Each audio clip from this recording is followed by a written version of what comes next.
Here in my front yard, and hope you're all doing well. It's a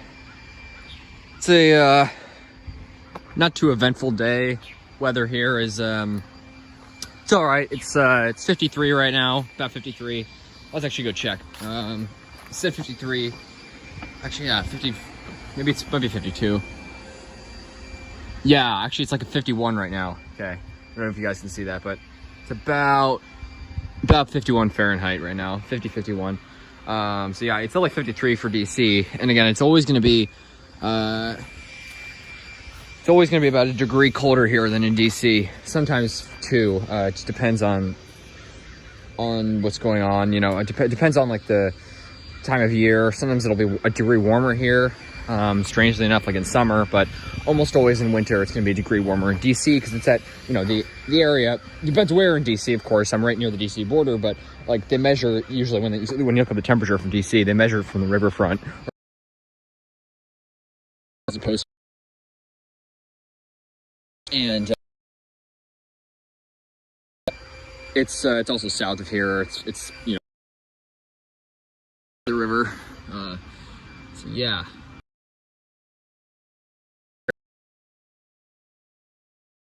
Judge Gaming, welcome. Thanks for joining in. James Tropicals, great to see you in here. Jacob Gonzalez, thanks for joining in. And Southwest Ireland Rainforest, Dara, how's everything going with you guys? Hope everything is going well. How's the weather where you guys are? As you can see, it's a kind of dreary, cloudy day here. You know, not the most beautiful day we've ever seen, but certainly not too bad. It's been getting, at night it's actually been getting pretty cold. I think the lowest so far is 32 Fahrenheit, right about 0 Celsius. So yeah, this is my lady palm. It's been doing really well. It's got this new leaf opening up. It might have gotten a little trouble from the cold, but I'm going to be bringing it in just about. If I remember, I'm going to bring it in later today, actually. We're supposed to, I think, like Thursday, Friday, and Saturday of next week, of this week, actually. It's supposed to get down to 28. The lows are supposed to be like 28, and 29 for like Thursday, Friday, Saturday. So 3 nights of like 28, 29 Fahrenheit. That's cold weather, but all of my palms out here can survive it, including the lady palm. But I will be bringing that inside because I don't want anything to happen to it this winter. I just want to play it safe, and you know, it's better suited indoors here, certainly. Here's a little sable miner seedling. Again, I did not put this here. This just was here from the. I scattered the seeds about back there by my palms, and yeah, this thing just sprouted up itself. I mean, they all sprouted up themselves, but I think an animal, squirrel, something took it back here. But I did not put this here, but I'm just hoping it doesn't get stomped on. This is like a little pathway area, and no one really comes back here. So I'm you know, let's just hope we can make it through. And I mean, it can definitely make it through temperature wise, but yeah, I just hope no one steps on it. Everything looks pretty good. I'll be making a video on this, but you know, I today we were doing some raking. We got this huge silver maple here. Again, I'm not a huge fan of maples. I don't really, you know, they're deciduous. The bark's not particularly interesting. It's I like the syrup they produce, but not much else about them. And I didn't plant that tree. Obviously, it was there long before. We didn't plant it, but yeah, it drops a lot of leaves, and there's a pine back there. It drops a lot of needles. So yeah, I took some of that leaf litter and just put it around the base of those trackies. Again, sable miner doesn't need it. I also put it over there. I got a bunch of seedlings back there, which you can see here. I'm going to try to step in here, not damage anything, but you can see there, these are all sable miner seedlings that grew from seed I scattered just back here. That's a pretty big one there. Probably 4 inches or something. But yeah, they're looking good. You can see right there. And there's some more buried beneath there. One right there. And yeah, all is well here. And I just got this covered up. Again, sable miner, even the seedlings, even if they were like one of the worst winters in DC history, maybe the seedlings got a bit of damage, but you know, those seedlings don't need any protection, but you know, just to help them out, I did put some leaves around, and it's mainly for the trackies. Again, I didn't put any here for my sable miner, but the trackies, I put some leaves around the base, just helps them out. I'll be getting in. Yes, I heard about your bamboo. That's really awesome, Dara. Yeah, you got the Philostachys. What's the? I forgot what the exact species is, but yeah, great that's great to hear. And you know, bamboo are I love bamboo. I actually think they're super cool. They're one of those invasive species here. Again, I want to be cautious when calling them an invasive species, because there's actually a species of native bamboo to Maryland. So to call them an invasive species is by no means true. But there are invasive species here. But even the invasive bamboo here, you know, it's not like English ivy. It doesn't spread nearly as fast. I mean, I get why people call it invasive, but in terms of, you know, it's incredibly beautiful walking through a bamboo forest. There's like some at my local park just down the street, and it's like, I mean, it's like you're going into like just a completely different environment. And they're evergreen. They're beautiful trunks. I mean, I just love bamboo. So that's really awesome, Darren. I'm really glad to hear that. It's a nice sunny day today. It hasn't snowed for a while, but the nights are super. Wow, low 20s. Wow, James Tropicals, and are you in? Where are you? Remind me where you are. Your location. I keep forgetting people's locations. It's been a while since I guess I did a live stream last week, but you know, I hadn't done one before in a while. But yeah, it's great to see you in here. I really appreciate you guys joining in, and hope you guys enjoy. And I'm gonna go take a walk around. I'll get out of the yard and actually show you guys some other stuff. So here's my Spanish moss. I didn't really do much with it. The summer sort of dried it out. You can see there's actually a bit of, I'm actually surprised to see there's a bit of that sort of whitish, more thick Spanish moss. That's still alive, but the rest of it's just shriveled and dead. So we'll just have to see how it does. I really doubt it's gonna make it. I mean, it's going into winter and it looks pretty bad, if I'm being honest. So we'll see. You know, you never know. They're tough plants, but yeah, I'll have to see. But to get a little shade from the sun from the leaves of this tree, so the shrub, so that was helpful. Fig losing its leaves. They're amazing how this fig's like really losing its leaves, and then this one's just starting. Not really at all. It's really interesting. I'd like the location and stuff plays into that. I used to have eucalyptus cinerea here. It either got mowed over or something. It was one of those young ones I planted. Oh no. Oh no. Oh no, this is not good. Someone butchered.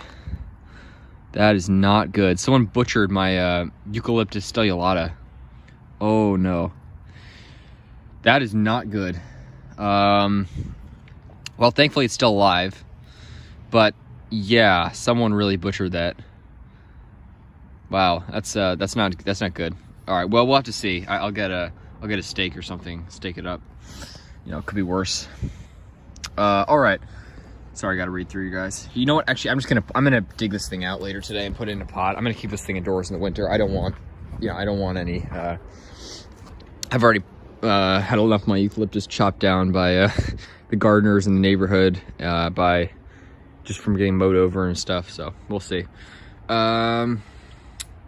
Central Utah. Yes, exactly. I've seen your post before. You got some really cool palms and stuff. It's cold at night because the skies are super clear without a single cloud. Wow. That sounds beautiful, but yeah, it does get cold in central Utah. It's amazing how the moderating effects of like the lake, the Great Salt Lake, because I've been to Salt Lake City before. I flew into there over the summer. I'm gonna start walking, go down to the park actually. But it's amazing how the moderating effects of these temperatures there, so much so that you have a really nice microclimate around the sides of the lake. Like in Salt Lake City, it's like warmer than in central Utah. It's really interesting, even though it's north. And then like obviously southern Utah, you got Washingtonia and all sorts of cool stuff.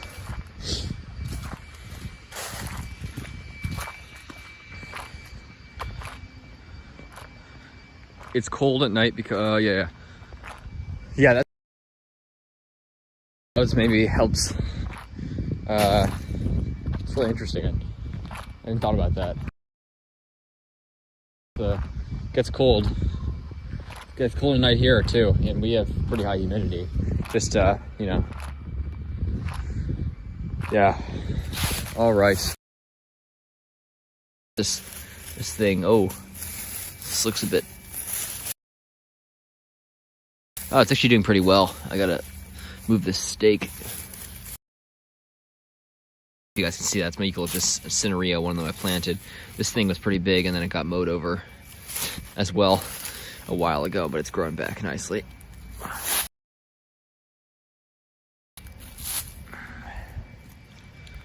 Try to get the steak in there. Oh shoot, this thing's coming apart.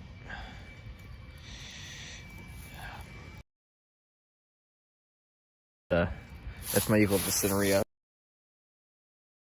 Color, as happens in winter. It's really interesting to see how it changes.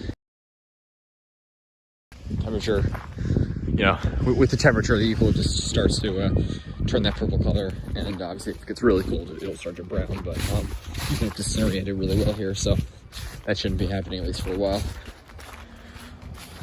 But yeah, hope all you guys are doing well, and it's great to see you in here. It's, yeah, I guess it's actually been pretty cold so far for this time of year, but it definitely could be worse, and I'm glad it's not, because, you know, the weather here is just so unpredictable. I mean, you know, it's like late November, and it got to like, you know, it's been getting into like around freezing, and then like the other last week it got up to like 70 something. It's like 72 at the end of the day or something, like 70. So the weather here is just super unpredictable and really weird, but yeah, definitely could be worse. It's about like I said, it's about 51 right now, so not too bad. I don't know that's like, what is that in Fahrenheit? Is that like 12? Excuse me, in Celsius. That's like 12 Celsius probably. This is my local park, by the way. This is where I scattered my sable miner seeds up in the woods, and that's where I'm going right now. I'll actually show you guys that. You want to be cloudy at night because interesting. You know, I've never heard that before. That's a good point. Yeah, I guess as you can see here, it's we have pretty cloudy weather here. We got a good amount of rain annually, and winter months actually get quite a bit of rain. So I can't complain. They're good because 51 and rainy. It's crazy to think if you look at like the weather in LA. I mean, our highs are like their lows basically, but still, I mean, in LA it's been getting down. I think it's supposed to get to like 49 later this week. I always keep my eye on the other like major U.S. cities weather, like specifically LA, because I go out there sometimes, and you know, I love LA, but I just like monitoring the weather there because it's such an interesting climate. You know how it like it gets days, and yet at night it can get down, like I think it's getting down to 49 later this week. So yeah, it's like supposed to be colder than this. I mean, you know, just actually being here and feeling like 51, it's not warm, and it actually gets colder than that. You know, in November in LA, or even earlier when I was there, it was like 48 like the day after I left. So it's really interesting.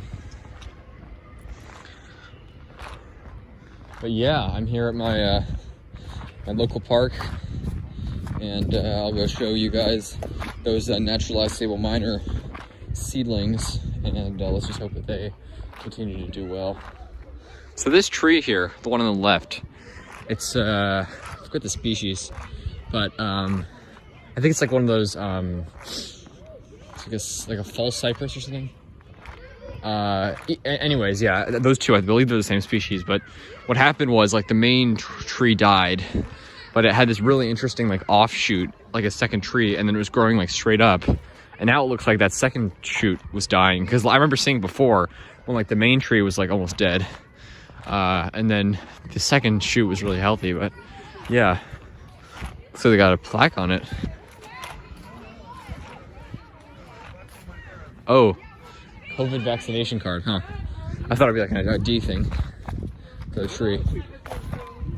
Anyways, yeah, that if that continues to decline, which it looks like it almost certainly will, it was hopeful, because you know the main the main trunk was dying, but then that offshoot looked nice and healthy. But now that's starting to brown out. I'm not hopeful. They're probably gonna chop it down at some point soon, which is unfortunate. It's a really nice tree. It's a you know, I've been seeing these trees for a while. I'm coming here since I was a really little kid. That's Bethesda right over there, Maryland, just about a mile outside of DC. And yeah, it's a nice place. There's some palms around if you know where to look.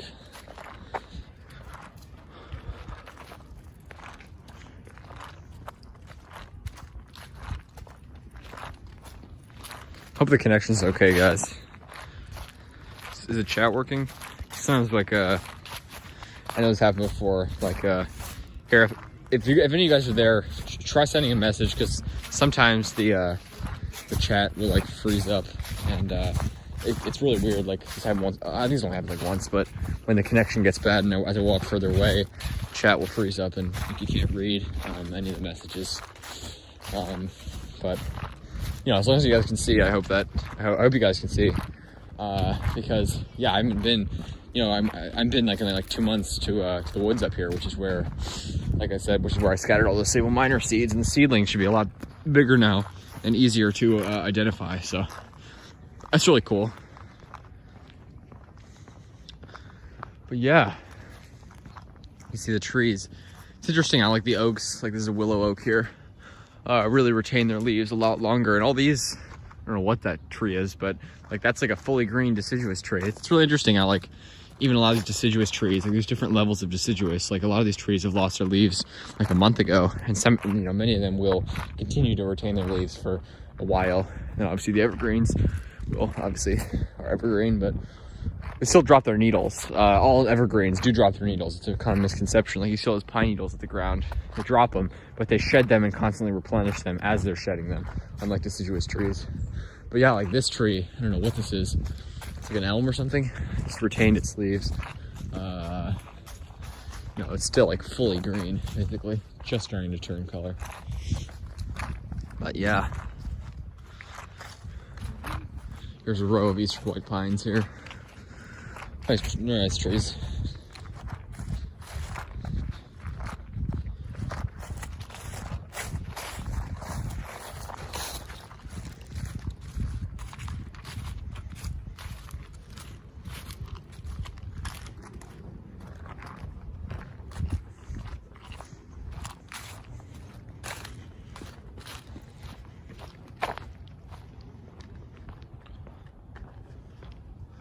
Yeah, it's interesting, like as winter sets in, you know, people like across the country and across the world are like thinking about their palms. All of us, you know, it's completely different than just like, you know, a non-plant related person, you know, maybe it's just thinking about, you know, for us palm growers, winter is like means something completely different, unless you're in like a really warm climate. Even in LA, you got to worry about some of your palms in winter, depending on what you have growing. You know, there's plenty of trees that won't grow, or at least require a lot of protection or care to grow in Southern California and any of the best microclimates in California. It's a common misconception that everything can grow in LA or anywhere like that in California. It's definitely not true.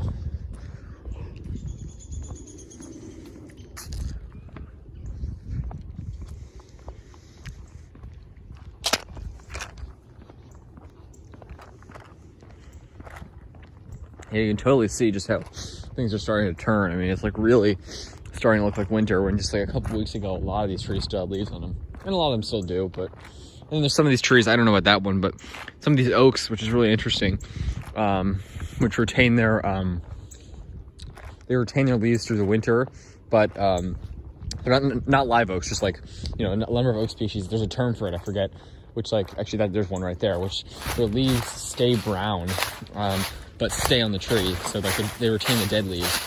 I mean, it almost looks like a statue, like it looks like metal leaves almost. It's really interesting looking. And then I like those sycamores. Sycamores are great trees. They've got this really beautiful, I think that if a tree is deciduous, in my opinion, in order for like me to like it, it has to have beautiful bark, because, you know, like a deciduous, I don't know, like an elm or something does not have attractive bark, so it's just like rough bark in the winter. That's not, you know, particularly attractive. But when you got that beautiful white trunk of a sycamore, even without its leaves, it's super beautiful.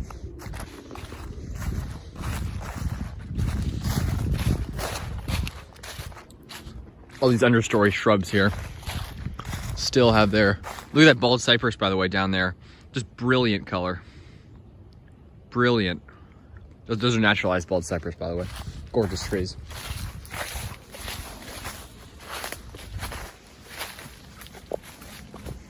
This is a drainage area. The sign there. Oh yeah, I can see it. It said like, warning, this water is not safe to drink, because this is You can see the cement from the sign right there. And it's sort of like on the edge of a little cliff that had eroded, and now the sign's already eroded. I mean, just look at this erosion here. It's really sad. You can see how those roots used to be in solid soil. You know, the erosion in any urban or more with like contamination, usually urban, because you know you have a power plant. You're always going to have more contamination near an urban area with the streams. Just the erosion's a lot worse. I mean, just look at that. It's crazy. All right, folks. So I've crossed, and now it's sable miner time. We got to find, unfortunately, all this understory weeds, like the English ivy, which unfortunately is really bad here. There's a lot of it. It's evergreen, unfortunately, so it makes the sable miner seedlings a lot harder to find. Population of sable miner right up here on the beach. I wonder if any of the seedlings have germinated. But yeah, they should be easier to find now if I can just... I know there's one here that I saw before. But yeah, I scattered like 2,000 seeds back here, so there should be some. But yeah, I hope you guys... yeah, I hope the connection's okay. Either way, if you guys can see it, that's good. All right, yeah, I'm just looking back here because it can be really hard to find these seedlings. Again, there should be a lot of seedlings.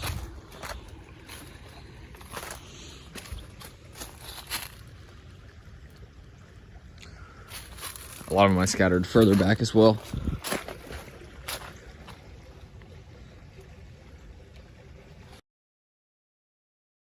Here, I think. Huh.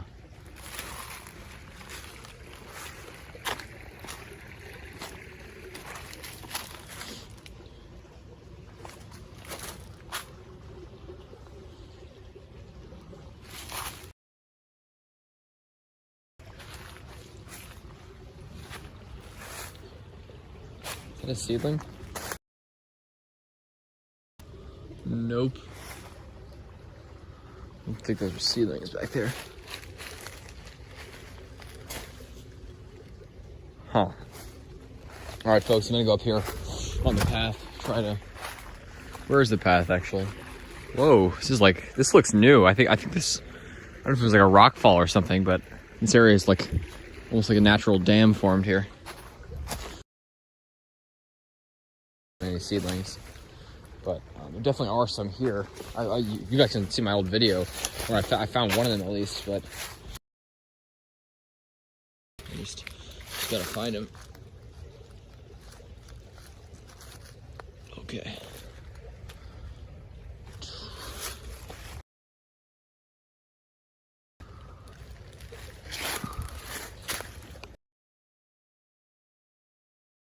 Thorns.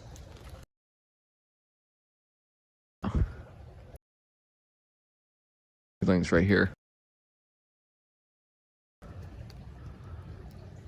See, the problem here is like thorns in my jacket. There's lots and lots of thorns. So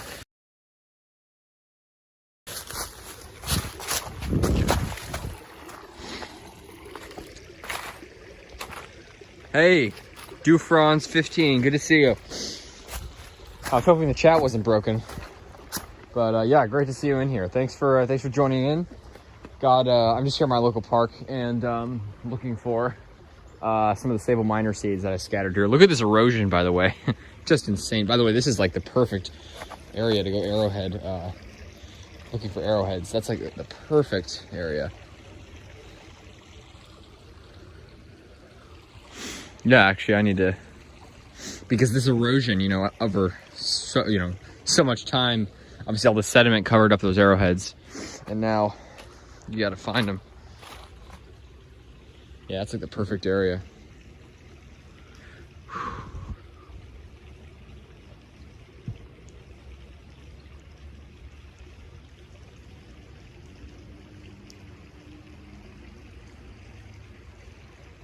You see the English ivy just hanging down there. Wow, rhododendron hunting. That's I've done that before. I love rhododendron. They're really cool, especially the evergreen species. I really love them. So that is really awesome. Which, where are you, by the way? Dufran's 15. What city, state, country, etc. And yeah, there's some nice rhododendron here. I love mountain laurel as well, which is obviously not a rhododendron, but rhododendron-like plant. It really looks like a rhododendron back here. I have videos of it. Maybe I just need to wait till they're bigger, but I promise you guys that there are seedlings back here. Just need to find them. Problem is all this debris, like these little seedlings are really hard to find. I found one last time. I can't believe I did, actually. I think it's right here.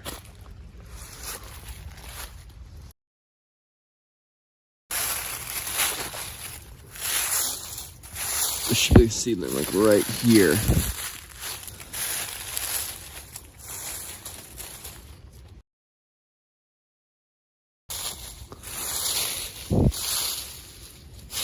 Huh.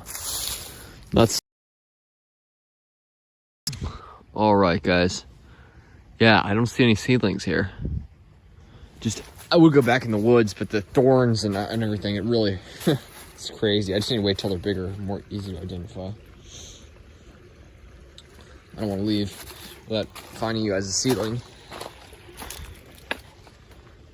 Told you on the coconut. Oh yeah, of course.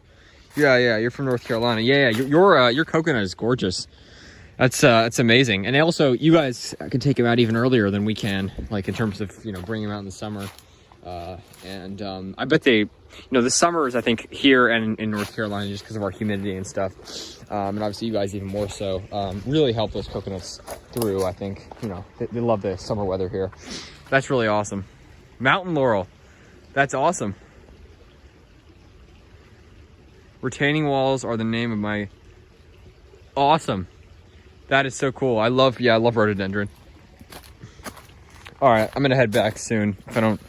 I swear I had a video where I came to this park, and in my previous video, just several months ago, from this location, backstory is like a while ago, like 7-8 months ago now. I came back here and I scattered probably like 2,000 sable minor seeds. And obviously I have DC grown sable minor seeds. These ones were from Virginia Beach. I collected them from the boardwalk. There was just sable minor that were chock full of seeds. There were sable palmetto chock full of seeds too.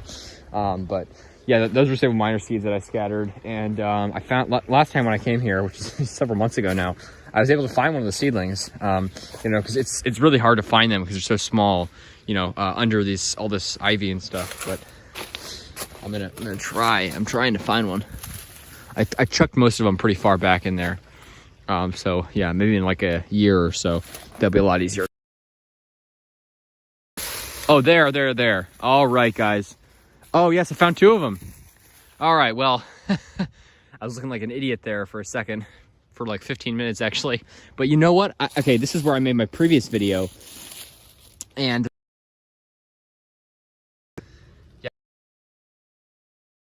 like an idiot there. But yeah, this ivy is just awful, and it's evergreen, which makes it really hard to find the seedlings here. And I feel like the one I made a video on last time, and these are just a lot more fine. Classic ridges on them, which define them. 2 sable minor seedlings, beautiful. And again, this is right in the middle of the woods here. Maryland. So yeah, we will have a sable minor population here one day. I went to, I'm scattering them all over the place here. I need to collect more seeds, but yes, that's the news. So yes, I'm really glad I found those. I'm actually gonna put that leaf cover back because that really helps insulate them in the winter. But yeah, I just chucked them right here, and the seeds grew. Miracle of life. All right, I want to make sure. I'm gonna step here for a second. Look for more.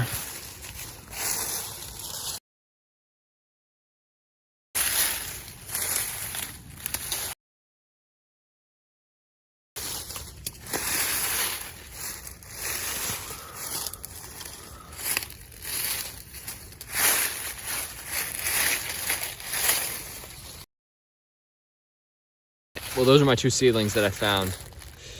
Beautiful sable minor seedlings growing here in the woods.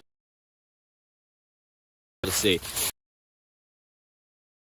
And yeah, hopefully soon enough, they'll probably slow their growth for winter, but soon enough I'll be able to actually come back here and not have to spend 20 minutes rummaging through the leaves to find them. But that's super cool. I just want to show that to you guys to prove that there are actual naturalizing sable minor palms here in Maryland, probably the first ones of the kind.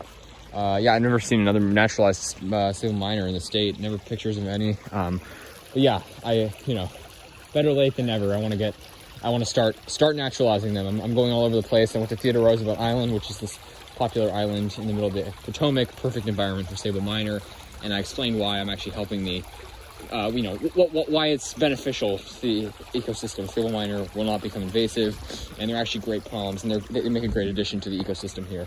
And yeah, really pleased to see that. All right, folks, I'm gonna head back up and go on home, and then we can show you guys my palms. This is like a little drainage area. But yeah, that just makes me so excited because these woods definitely a little bare. And if you're in North Carolina, I don't know exactly where in North Carolina you are, but these should be a pretty familiar sight. Bald cypress right there, beautiful tree. I love bald cypress. They're one of my favorite trees that you'll find here. They're not native to the area. They're native about an hour away, so like the Park Service, not the National Park Service, but some of the local park services, park departments have actually begun planting them in the marshes here because they're native so close. They're actually considered a native species practically. They're native to the metro area, the southern end in Maryland, and they're really great. There's naturalized bald cypress all over the place here, and it's so cool to see. They are deciduous conifers, but they got beautiful bark, and even in winter they have retain that super cool conifer shape. You know, these trees are like very unorganized branch pattern, which makes them, you know, not as attractive in winter, but even in winter, bald cypress looks super gorgeous. All right. Got back from Lowe's today, suiting up my trackies with some C9. Oh, wow. Now, are you in a place in North Carolina where you need to do that? Because I know like for probably like 2/3 of the state, trackies will make it without, maybe more than 2/3 of the state will make it, you know, with zero protection whatsoever. But I need to get some C9s. My trackies are a little small though for that. Loving how you're doing.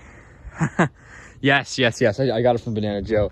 I can't take credit for that. It was his idea, and it's genius. It's great. I just love it, and the seeds have such a high germination rate, even here, especially here. Actually, they do so well here that they actually have already naturalized in several gardens down in DC. But those are, again, retained garden beds, but they have actually started to spread to other garden beds on the south side of the National Mall. But I'm trying to get them to spread in the woods, and yeah, it was super cool to see that. I'm really glad I didn't leave empty-handed, because I know there's tons of seedlings back there. It's just that, like last time I was there, the thorns, the underbrush there is just insane, and there's English ivy everywhere. I don't want to step on the seedlings, so I'm just gonna wait till they're easier to identify before I trek back in there next time. Yeah, really cool. Thank you very much. Really appreciate that. 2 fronds. Yeah, it's really cool to see that, and I'm glad that they've germinated. Southern NC near the border. Okay, yeah. So yeah, you don't need. I don't think you need C9s for protection reasons. Is it just for decoration, or is it? Because I think Southern North Carolina, you wouldn't. You don't need to protect them. You can grow all sorts of stuff down there. Now, which are you near? Are you near Charlotte, or are you near the coast? Which part of Southern North Carolina? I've only driven through Charlotte. I've never really been to North Carolina. I stopped at Duke once to check out the campus and stuff, and it's a really nice area, but never actually really been to North Carolina.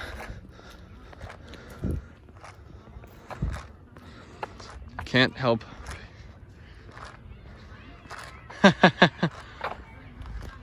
No, yeah, I appreciate it. I really appreciate you chiming in. France, it's great to have you in here, and I always appreciate all you guys who join in. It's just great to have you guys in here, and we always have a great time. Francis Litchfield. Just got my C9s today. Not sure when to use them for the windmills. Oh, in Maryland. Where in Maryland are you? Because I I mean, regardless of where in Maryland you are, unless you're on like the very eastern shore where you might not need them, I get them wrapped up soon. I mean, you can do it later. You can wait till December, but yeah, I mean, soon enough will probably be good. Just you know, for some extra help. Mine are a little small to 4C9, so I just took some leaf litter and stuff and put it all around, put all those leaves around for insulation. And again, mine made it through fine last winter. They were planted in December. I think it's starting to rain really wetly now. Well, yeah, that's really great to hear, Francis. I always love hearing from Maryland palm growers. It's just great, you know, to see how this palm love is spreading. You know, a lot of people say that, you know, interest in these kind of things is like from, you know, is waning with each generation as technology use increases. You know, people are becoming less interested in the outdoors and plants and stuff. But I think it's quite the opposite. I think as technology use increases, there's a lot more connectivity of people who maybe just have a little interest in it, and then there's experts, and people get connected, and people are able to learn a lot more about palms and stuff than they were years ago when they had to just buy a book or something. And I love the books. I love palm guidebooks, but I think the internet actually has helped fuel. And again, there's certainly issues with the internet. I'm not trying to say that, but I think it has helped fuel a lot of palm interests and connect a lot of palm lovers like me, you know, on Facebook. And there's no shortage of issues with Facebook, certainly, but you know, for palm stuff, it's really helped connect people, and I think it's been pretty great. So I think this younger generation, or at least a lot of people that I know, a lot of my viewers, myself, you know, included, are very, you know, are younger people, and yeah, I started loving. I mean, I loved palms for as long as I could remember. Not sure. Just got into the game recently. Just bought a home recently. Nice to be a land. Oh, that's awesome. Yeah. So I think anywhere. I mean, your C9s, if you're doing it for just like attractive purposes, they're super cool looking. They're beautiful and they help protect. But really, anywhere in North Carolina outside of like the Smoky Mountains and Asheville, you do not need to protect trackies unless like you're up near the Virginia border, away from the coast. Really, like most of the state, you will not need C9s, especially for trackies. Maybe for less hardy palms, but like even anywhere in southern North Carolina, pindos, sable, palmetto, which are much less hardy than trackies, will make it just fine. So I don't think you really need them. So yeah, if you're new to the game, yeah, if you have any questions, please ask me. But yeah, you definitely don't need to protect trackies. Here in our climate, definitely C9s help. But where you are, yeah, they're not necessary, but they definitely are good to have. Yeah, that's great to hear that you bought a home there. It's a beautiful part of the South. It's super cool, and I love the South, like all the palms and stuff there. The land there is really beautiful, certainly. And you know, I live in the North too, the Northeast, but you know, less palm growing than where you are, west of Charlotte. Okay, so west of Charlotte, yeah, maybe C9s, depending on where you are west of Charlotte. You know, if you're up in the hills a little bit, maybe, but I still don't think trackies will need really any protection where you are. I mean, there's huge trackies all over Charlotte and all over the metro area. There's even some Washingtonia that I've seen that are unprotected in the Charlotte area that are like 30 feet. So yeah, that's really awesome though. Copy that. As in the DC area, the highways are a night. Oh yeah. The belly of the beast. That's certainly true. The highways are not great, and the Beltway, which is, you know, the infamous term, the Beltway highway itself, which is like just a loop. The Beltway is this giant highway that loops around DC, just like a full circle around the whole city, right throughout the suburbs. And Beltway has terrible traffic. Yeah, it's not a great place for traffic wise, but it is a good city. Again, this is my home. I'm growing up here. You know, once I'm older, maybe I'll get a place elsewhere. But yeah, my dream place to live is in Southern California for just a whole host of reasons. But yeah, that's my dream, Southern California. But yeah, I think DC is a great place to grow up. Certainly, there are, you know, it's different from other cities. You know, politics are very prevalent here, which you know, can be a good or bad thing. But it's a great town, and it's really beautiful. So, and you know, it's really, you know, I always wish, like, oh, I wish there were palm trees everywhere, but you know, they definitely could be a lot less common. They're, you know, I'm driving around, I'd say like once every few weeks I'll find a new palm when I'm driving around the city, which I think is pretty good. So there's quite a few of them out there if you know where to look. It's sort of like right on the edge of where palms are. Rattles that line. But yeah, the highways are bad. Lived in LA for 6. Oh, wow. Yes. To say that DC traffic is bad, coming from someone who lived in LA, that really means it's bad. That's wow. Yeah, LA. You know, yeah. I guess that's the one, or one of the downsides of that area. The traffic is certainly not ideal in Southern California. It's actually pretty crazy. The highways there are so congested. There's just so many people. But it's just so gorgeous down there. You're so lucky you live there. That's really, really awesome. I'm jealous.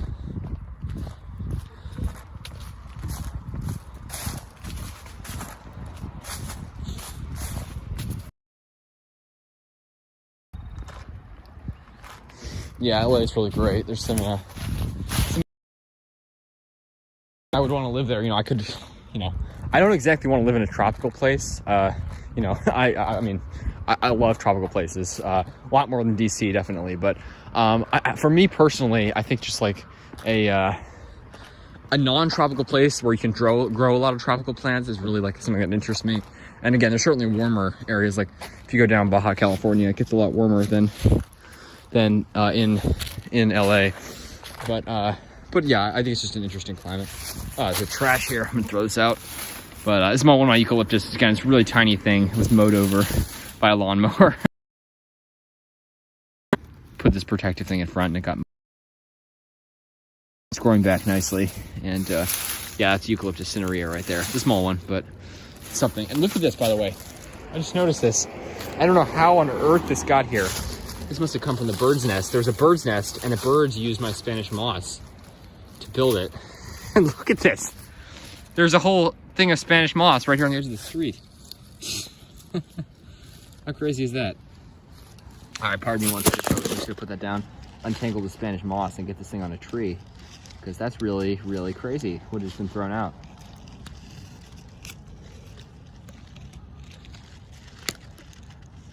So yeah, there we go. Yeah, geez, this Spanish moss. This is glad I saw this. I can't believe it. I was wondering where this was. So some birds, when I got the Spanish moss from Virginia Beach, and some birds stole the Spanish moss. Very meanly stole it. I was not appreciative of that. And oh, here comes a car. But yeah, it's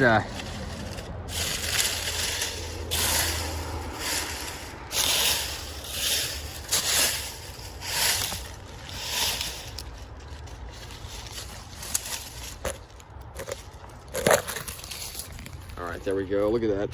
All that Spanish moss I just cleaned up.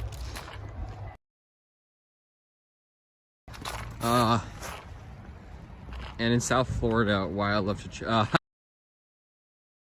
pretty incredible. I've been down there before, and it's a really beautiful place. It's amazing what grows down there, coconuts and everything. That is a pretty cool area, but you know, I like dry climates a lot.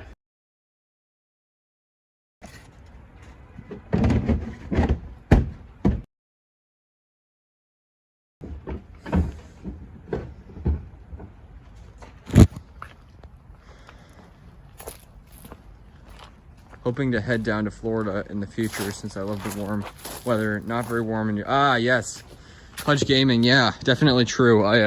Speaking of New Jersey, I'm heading there. I think in 3 days or 2 days because I go there every Thanksgiving. It's a tradition with my family, and I have family there. My mom's family's from there, so put the Spanish moss up here. But yeah, New Jersey's great. It's a nice place. Certainly, the winters it'd be nice if they were a little warmer, but yeah, there's a needle palm that I know of right near there, and they live in like Asbury Park area. And there's actually this apartment building that they just built, and usually sometimes you'll see them plant coconuts out front and then some queen palms, and they'll all die in winter. And it's just, you know, I don't like that. But there's this apartment building, and they planted it must have been like 40 or something. Maybe not 40. Okay, actually, it's probably like 20 or something. Trackies out in front, huge trackies. Maybe I'm misremembering it, but it's, yeah, a lot of big trackies out in front, and I was really surprised to see that, and I couldn't get a video of it, but I'm gonna try to head back there in winter and see. I bet they're still there, And yeah, a lot of them should make it through there. So this new apartment building, they're transplanting a bunch of trackies there in New Jersey on the coast. And it's like the same zone as here, so they can definitely make it, which is really exciting to see because they really never do that. Florida is great nowadays. Yeah, it's Florida is great. COVID there is not the best. Not sure I want to be there now, but it is a beautiful place, and it's nice. It's amazing. I was like the same, it's so interesting to think about how the ecosystems, like where we are now in this deciduous forest here, they all like sort of blend down. It's like the same stretch of land that Florida's on is where we are, and it all sort of blends together. But yeah, Florida is nice. It's a good state. It certainly has its quirks, its issues, but yeah, it is nice.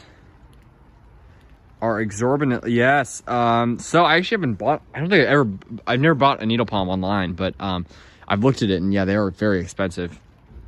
Yeah, they're quite pricey. I looked online, and I was yeah, I remember seeing one that was like 3 feet or something, and it was like, I don't know how much it was. It was like $265, which is, that's a lot.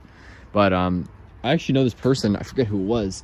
Someone who I spoke to on Facebook wrote me, and they messaged me, and they asked if I lived near this certain town in the area. And I said, yeah. Why do you ask? And they said that they had an old house that they moved out of there, and they had like a 6-foot needle palm in front, and apparently there was a brazoria. They didn't know if the brazoria had survived. They said like it had spear pole, and they like moved out, I think, and they didn't know if it survived. But he said I could have them if like the owner, it's like the new owner let me dig them out. So I'm still waiting to hear back. But yeah, it sounds like I may, if the owner says yes, I may be able to acquire a 6-foot needle palm. I don't know how I'm going to transplant that thing because my car is way too small. But that is, yeah, it's pretty interesting. All right. Most cold hardy tag probably draws. Yes, exactly. It does. You know what? I actually forgot to tell you guys this. I got to tell you. I was in DC probably like a month ago, and it made me both really happy and really sad because there was this vendor in front of this market, just like this woman, and I don't know, I think this might have been the only thing she was selling. I don't even think she was selling anything else, but she was like, there's like a little farmer's market, and she was selling some stuff, and it said like cold hardy palm trees, and it said cold hardy windmill palms, and I went up and asked how much, and they were $50 each. They're about like a foot tall in a pot, maybe like 2 feet, a foot or two, yeah, probably like a foot or foot and a half tall in a pot. There were 2 of them, and she said it was like cold hardy windmill palms, and I said how much? $50 each. $50 is pretty pricey for a palm that size, and I really regret not telling her, but they were actually Washingtonia robusta. They were not at all windmill palms, and she said they could survive the winters here, which is pretty much true for windmill palms, but washies will never ever. I don't even think, if you got the hardiest Washingtonia robusta and the mildest DC winter, maybe it would make it through with bad damage, but yeah, this is just not the climate for them. And it said windmill palms. I really would have loved to. I don't like being rude and correcting people, but that's something that she definitely should be corrected on, just for her sake. Someone buys those and they die. That wouldn't be good. And she should know. But I wonder who told her. Like, they were young enough. They looked like they were grown from seed. Did she grow them and somehow think they were windmill palms? But they were Washingtonia robusta, which is really weird. I wish they were windmill. You know what? If she was telling 2 windmill palms, it's supply and demand. $50 maybe somewhat expensive for a windmill palm, but if those were windmill palms, I would have bought them. I would have bought them. Yeah, I mean, they were like, they're probably like as big as my take heel, and but yeah, they're washies. It's kind of sad. I really wish they were windmill palms, because I'd never seen one of those for sale before. I'd never seen anyone advertising hardy palms. I mean, it was such a weird specific thing that was super cool. It's like my kind of vendor. Unfortunately, they were selling the wrong palm though. I'm heading down to South Carolina in a week, and we'll be stopping by Norfolk. How many tequila did Pungo palms? Yes. So I visited in March, which is when I got all my palms, planted them as soon as I got them. And this was the biggest one by far. The other ones certainly have grown, and probably maybe nearing the size now, or not nearing the size, but they're probably like as big as that one, or maybe a little bigger now. But yeah, he must have had like 5 other ones at least, and he's constantly growing them from seed. So I bet you he still has some take heel. I don't know how much business they get out there, because it's in rural Virginia Beach, but Yeah, it was super cool. It's a great nursery. And yeah, I'm heading down to South Carolina. But yeah, that's really great. And oh yeah, did you send an email to him? Yeah. On like the business cards, it's like Palm Lady is at Gmail or at something.com. Yeah, that's weird, but definitely. So yeah, what you should do, and I was only advised, I didn't know I should do this, but someone told me thankfully before I went, which is call ahead of time. And the guy's really, you should schedule your appointment ahead of time. It's like a private nursery, so you just call ahead of time and say, can I come this time? Schedule a date with him. You can't just like walk up. I mean, you probably could, but yeah, you're supposed to schedule a time with him ahead of time. And so just call the number ahead of time. Look up Pungo Palms, call the number, and you can ask him about the Tricarbis Tequila. I would just call. The guy will pick up almost certainly. And yeah, just call and ask about the tequila. I don't know how many they have in stock, and it's probably changed by now, but I'm guessing they have quite a few. And he's got this huge greenhouse, at least like 2 of them, with all sorts of cool palms. And again, there's a huge jubea. It's like 6 feet. He just got some seeds once and just chucked them in the yard, and one of them grew. So he has like a 6-foot jubea chilensis next to the greenhouse. It is such a cool place. That was one of the coolest experiences. Just like 3 hours away from DC. Got this insane palm nursery. It was so weird, like in the best of ways. It was like so disorienting to be so close to DC, relatively speaking. And he's got like these like 30-foot palms, and it's just an amazing place. But yeah, definitely call ahead of time and schedule an appointment and ask him about the tequila. It's a great place to stop by, and I'll give you a tour. The owners are really nice. My 3-gallon trachea was $35 at my local nursery. Wow. 35, so 3-gallon. That's not bad. Yeah, 35 is a lot better than these things are probably like 1 or 2 gallons. They're probably like 2-gallon washies, or maybe even 1, and they were actually, yeah, they're probably like 1-gallon washies, and they were advertised as windmill palms and priced at $50. I mean, stuff at DC is expensive, but yeah, that's not bad. I still need to find a store that sells windmill palms here, because yeah, it's been unfortunate. I haven't there's this one store that used to sell like 6-foot windmill palms, which is literally exactly what I'm looking for. I'm gonna wait till after winter, and I'm gonna see if there's like some sort of service where they deliver windmill palms, because I want to get one of those big ones. Or maybe if I head down south, I'll get one of those windmill palms from a store and just truck it back up, put it in the car or something. But I need to find a store. There's got to be stores out there in the DC area that sell windmill palms. There's one store, and they still sell needle palms. They like sort of specialize in hardy palms, amongst other stuff. But they stopped selling a couple years ago the big windmill palms, which is before I really started growing palms. So really unfortunate. James Palm's washies. Oh yeah, his washies are pretty impressive. I mean, I can't believe he protects them so well, and they just are so gorgeous. Really amazing. Yeah, James Palms he's got an impressive collection. Palms, great to see you. You're in, where are you? Remind me of your location. Are you in, I know you're somewhere, either in, I think you're in Mexico. Are you in Mexico? It's somewhere in the mountains, right? I remember saying, yeah, you telling us about the palms there, which is pretty incredible, but remind me of your location, because I forget these people's locations sometimes. Durango, Mexico. Yes. That is that in like central Mexico about? That's pretty cool though, yeah. Top country in the world I want to go to is Mexico. It's I think amongst American tourists especially, it's a pretty underrated country, and people think about like Cabo San Lucas or Cancun or like the big tourist spots, but to get like the authentic Mexico, you got to go to, these places are very tourist oriented. I want to get like just go to some of those small towns in Mexico and go up and see some of those amazing palms and habitat like Brahia and stuff. That's the top country in the world on my bucket list to travel to is Mexico. I just really want to. 1886 meters elevation. Jeez, that's got to be, what is that, like 6,200 feet or something like that? Over 6,000 feet, I think. Muy bien, yes, indeed. Mexico is incredible. Yes, amazing and so diverse. It's one of the, I think Mexico is one of like the 17, is it like mega diverse? There's some like technical term for it, but it's like one of the 17 mega diverse countries. It's so impressive, and I really want to go to Mexico. It's the top country, definitely. Yeah, about that. Spent time in Ciudad Juarez. No bueno. Oh, really? Ciudad Juarez. Where is that? Like across from El Paso? Am I wrong? I feel like that's the city across from. Yeah, I mean a lot of the border towns, aren't as nice as when you get further into Mexico. So I've heard, at least. But yeah, I really want to go. Viva Mexico, yes, indeed. And yeah, it's just an incredible country with like the rainforest, and you've got all those like hot, like Mexico City's like, it's like in what is sort of like, it's not a tropical climate, but it's like it's like in the tropics, like elevation wise, latitude, is it latitude? Yeah, it's in the tropics latitude wise, but it's like such a high elevation. It's like 7,000 feet that it's like not really tropical climate. It's so interesting. And then there's all sorts of cool palms there. South of El Paso. Yep. Yeah, that's El Paso seems like an interesting place with like the border right there.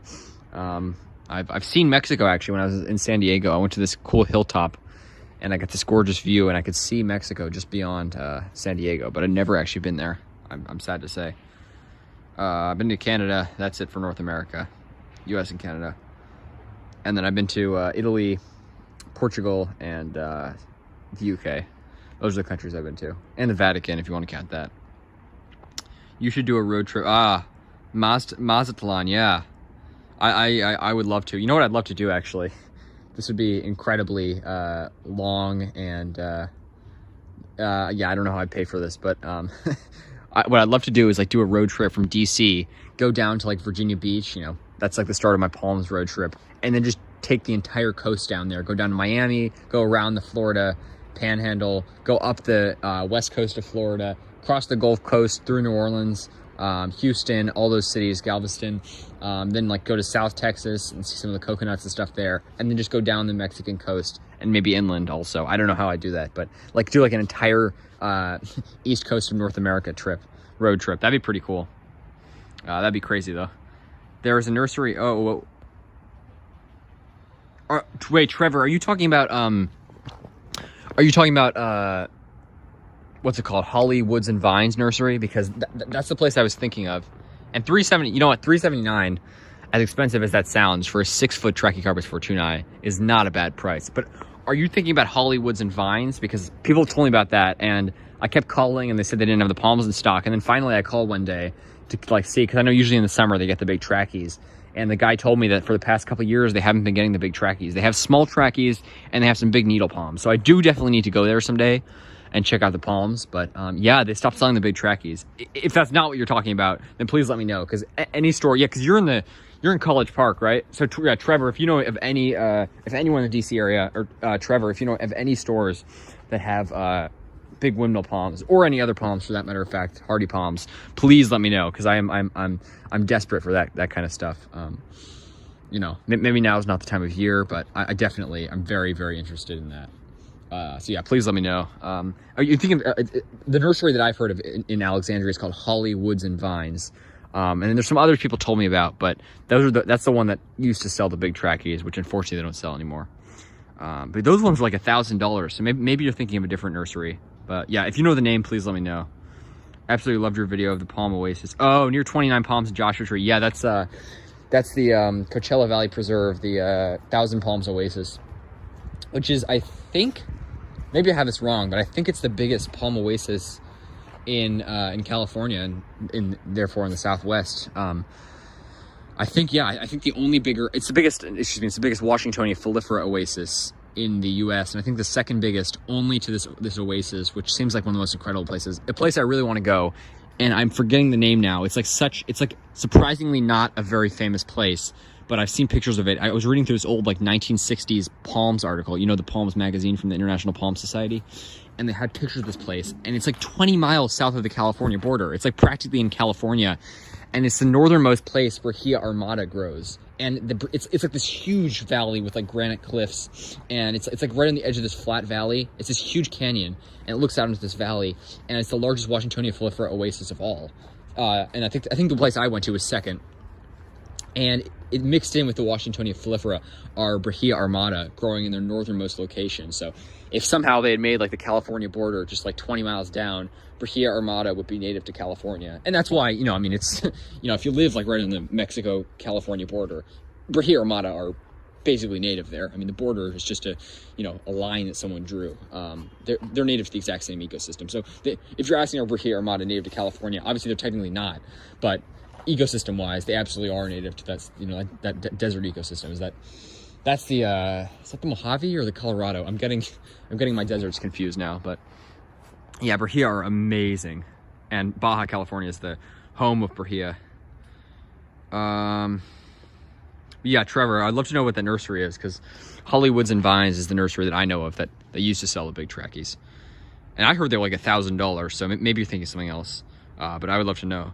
Absolutely loved it. I really appreciate that, Du France, and yeah, that I mean, being there, you know, the video, just any video does not do it justice. I had seen pictures of these palm oases. I had never ever been to a palm oasis in my life. I'd seen palms, but you know, like in the wild and in like Florida and stuff, but I had never seen a palm oasis like that, and it was just so incredible. What's so cool is that, you know, first of all, you drive east of LA, and I mean, Palm Springs is not that far from Las Vegas anyways, but it's like you're going from LA, which is like, you know, you've got conifers and you've got that Mediterranean climate, and you really feel where it starts to change to desert. It really gives you a perspective, because when you're in like LA, it can feel like desert.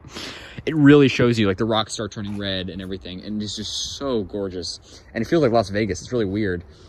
And there's some casinos even.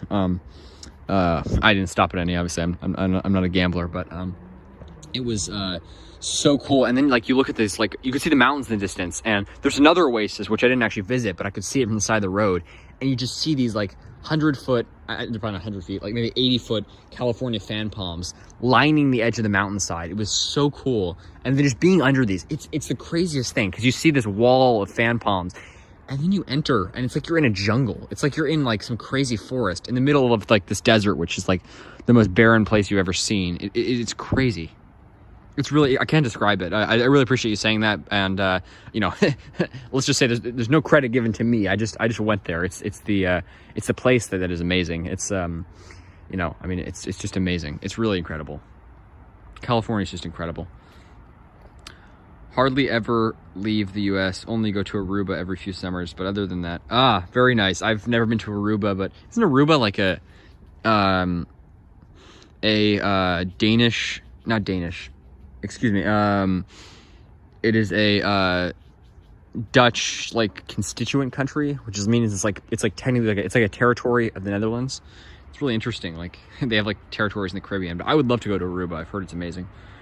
That would be awesome. For you, the fastest way down by car would be through Texas. Yeah, through Texas, exactly.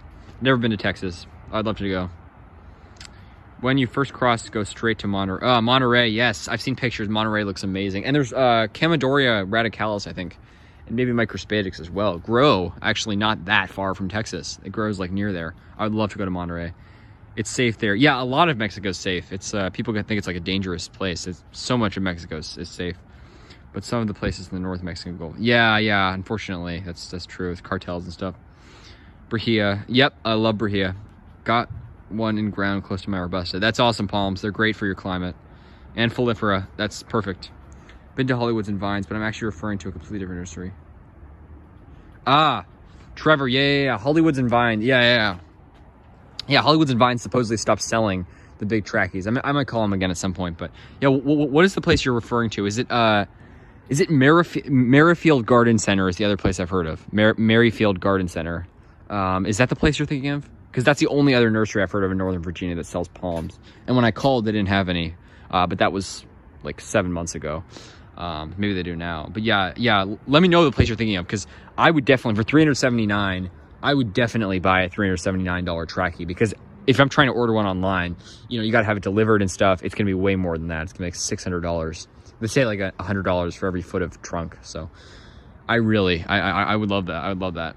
But yeah. Let me know if is it Merrifield Garden Center? That's the other place I know of. So yeah, let me know. Thank you, Trevor. It'll be cool to see the Folifera and Brahia side by side. They are very similar. Yeah, I know. And the first time I saw Brahia armata, and especially Brahia edgeless, actually, I literally thought it was like a Washingtonia that maybe was like a weird variant. I was really confused. This was like 2 years ago when I knew very little about palms. Yeah, it's so interesting. And I've seen the pictures of it. They're in black and white. It was an article from the 60s. But this place is literally 20 miles south of the California border, and they have wild. I had no idea Brahia armata grew so close to California, and it was just gorgeous. I would love to go there, see them side by side, do a hike there, and I will be there someday. That's my goal. That's a really cool place. I forget the name of the place. I'll find the name. Yeah, they're very similar. Very cool. I prefer Northern California. Oh yeah, those redwoods.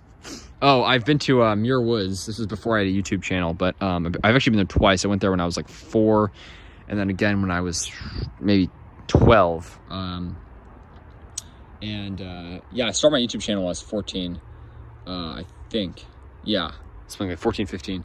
But yeah, I went there to Muir Woods, and it's just amazing. And the redwoods there are just incredible. You know, I actually love the Bay Area, and I've never been to Sacramento, but I actually went this summer. I went through the valley to Yosemite and everything, and I do love Northern California, I got to admit.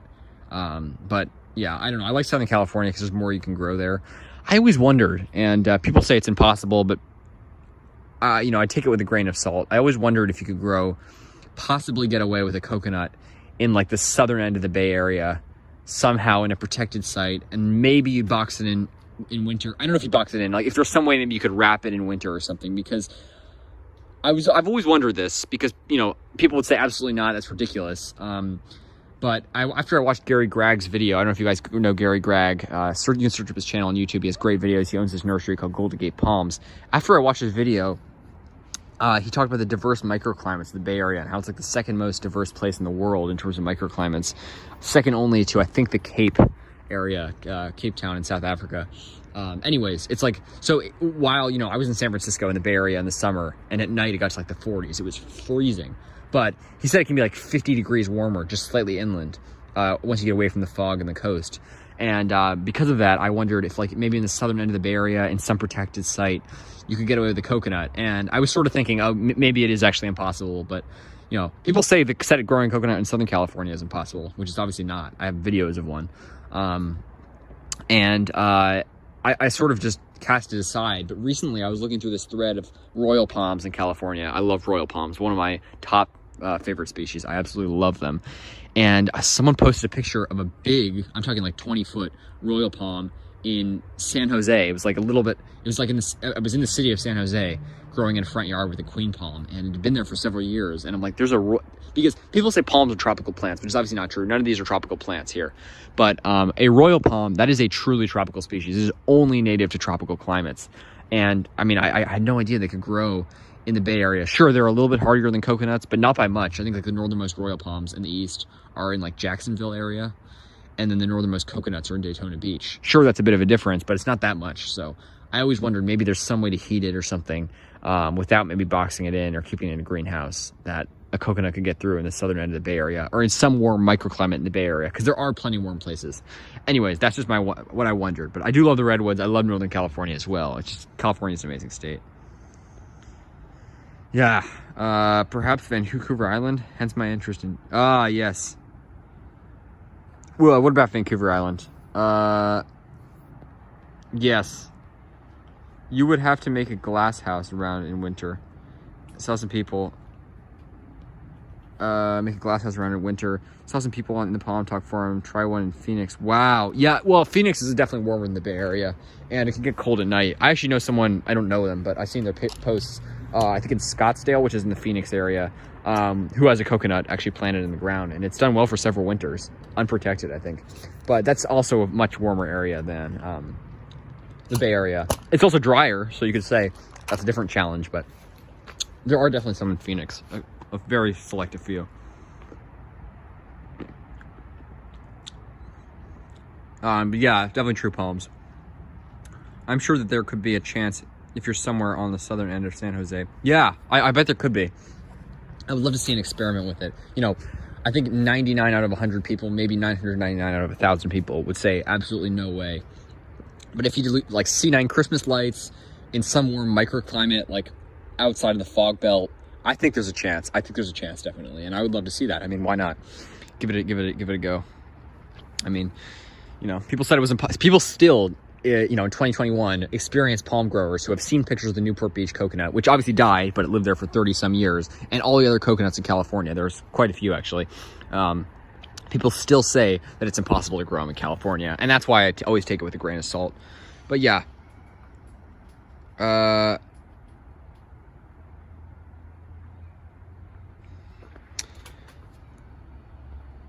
I'm sure. I found it. It's called Null's Produce. Oh, Null's Produce. It's an Alexandrian. Doesn't. Huh. Null's Produce.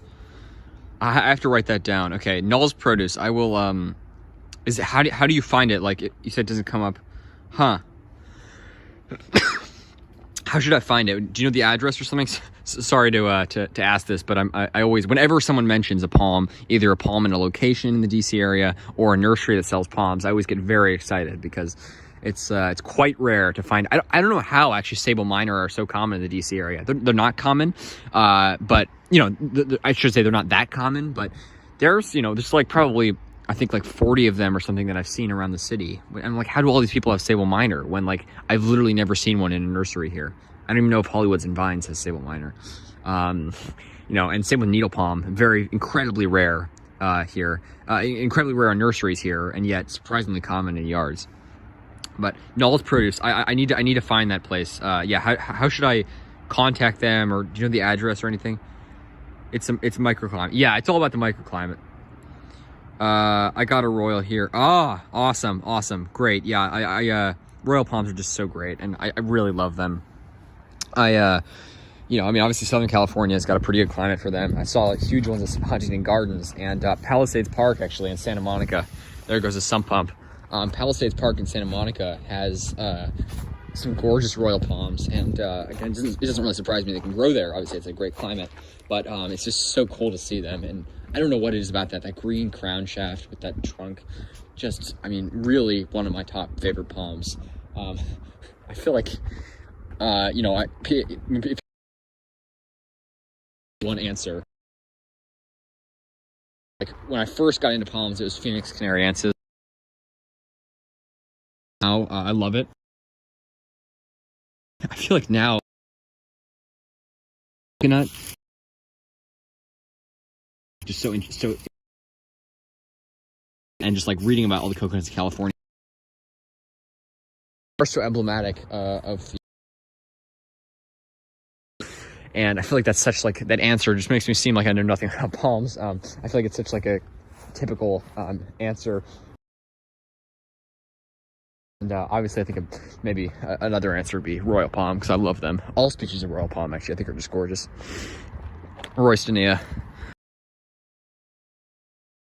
I'm gonna make a video on this, but my Puncha humifusa is just starting to shrivel up for the winter.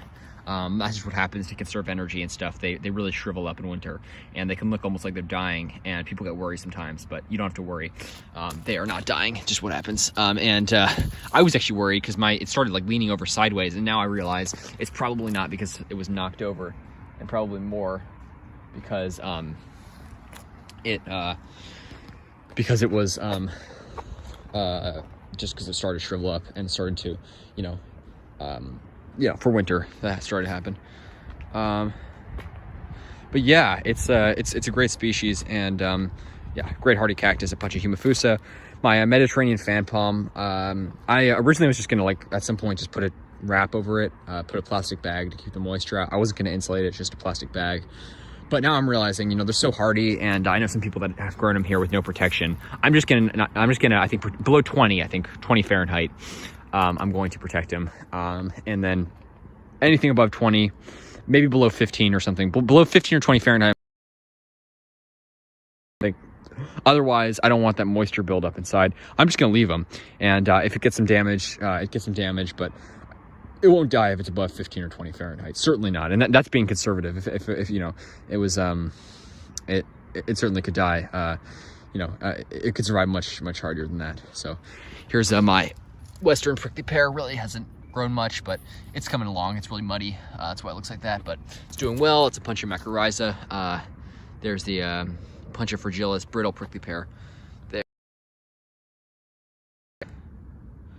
And then this one's got a bit of spotting on it, but that was like that since I got it.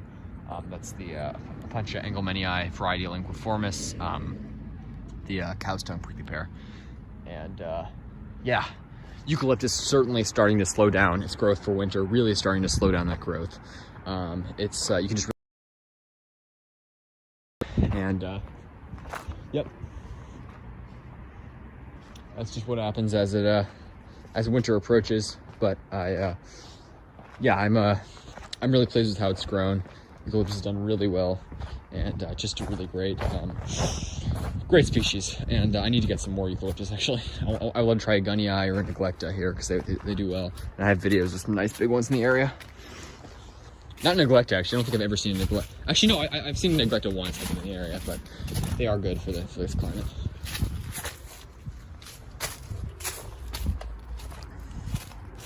Here under the hemlocks. All right.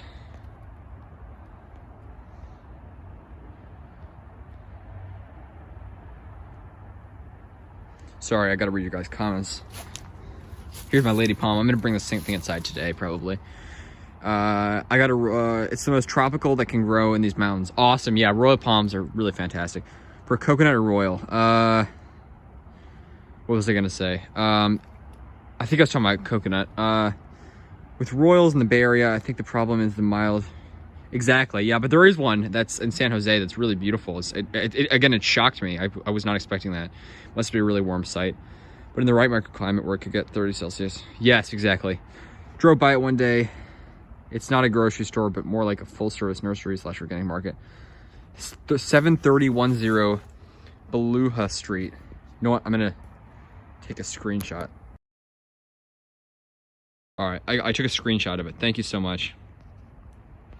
I really appreciate that, Trevor. I'm gonna check the place out, and that is really cool. And hopefully, maybe. How? By the way, sorry for all the questions. How long ago was it that that you to get a screenshot for a second? How long ago was it that you saw those big trackies there? Because I know they can obviously change out what they have in stock, but how long ago was that? Thank you very much for the information. I need to check that out, because my trackie, put it like right there and have it next to the door. I think that'd look pretty cool, but we'll have to see. My parents allow. It's a cool palm, the Phoenix experiences. Yeah, really cool.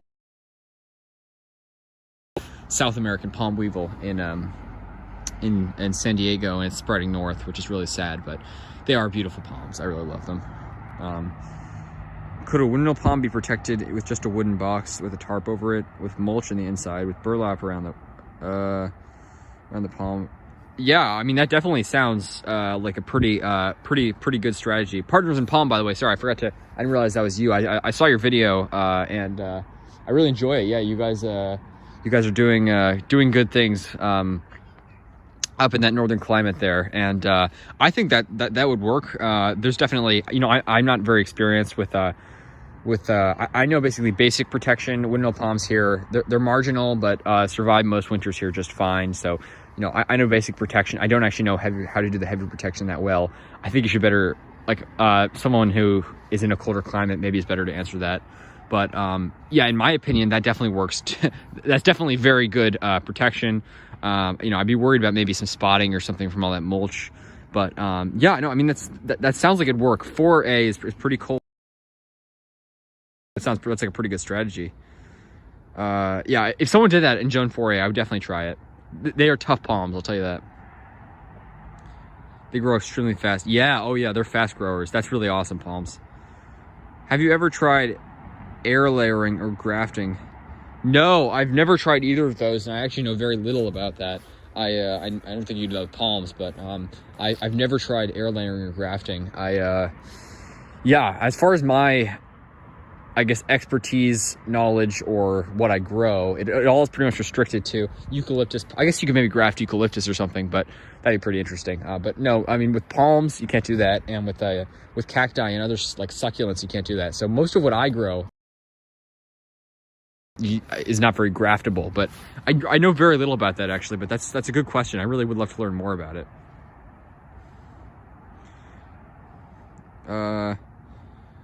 Sorry, I'm just reading through your guys' comments. Thank you all for being here, by the way. I just want to say that again and again. I say that. I try to say that often, but you guys really make the live stream great, and I'm very grateful for you all for taking your time being here, and I think we always have great conversations, and I hope you guys enjoy it. The last 6 live streams just been here at my home. I wanted to get down to the National Mall today, but with my brother's schedule and stuff, it just didn't work out. Next weekend, I think I'll be down there. I'll try to do a live stream from the National Mall. That is the best place in DC to do it. There's tons of palms there, tons of other exotic plants. So that's my goal. But yeah, I hope to do it from somewhere more interesting next time than just my yard. But yeah, I really appreciate you guys being here.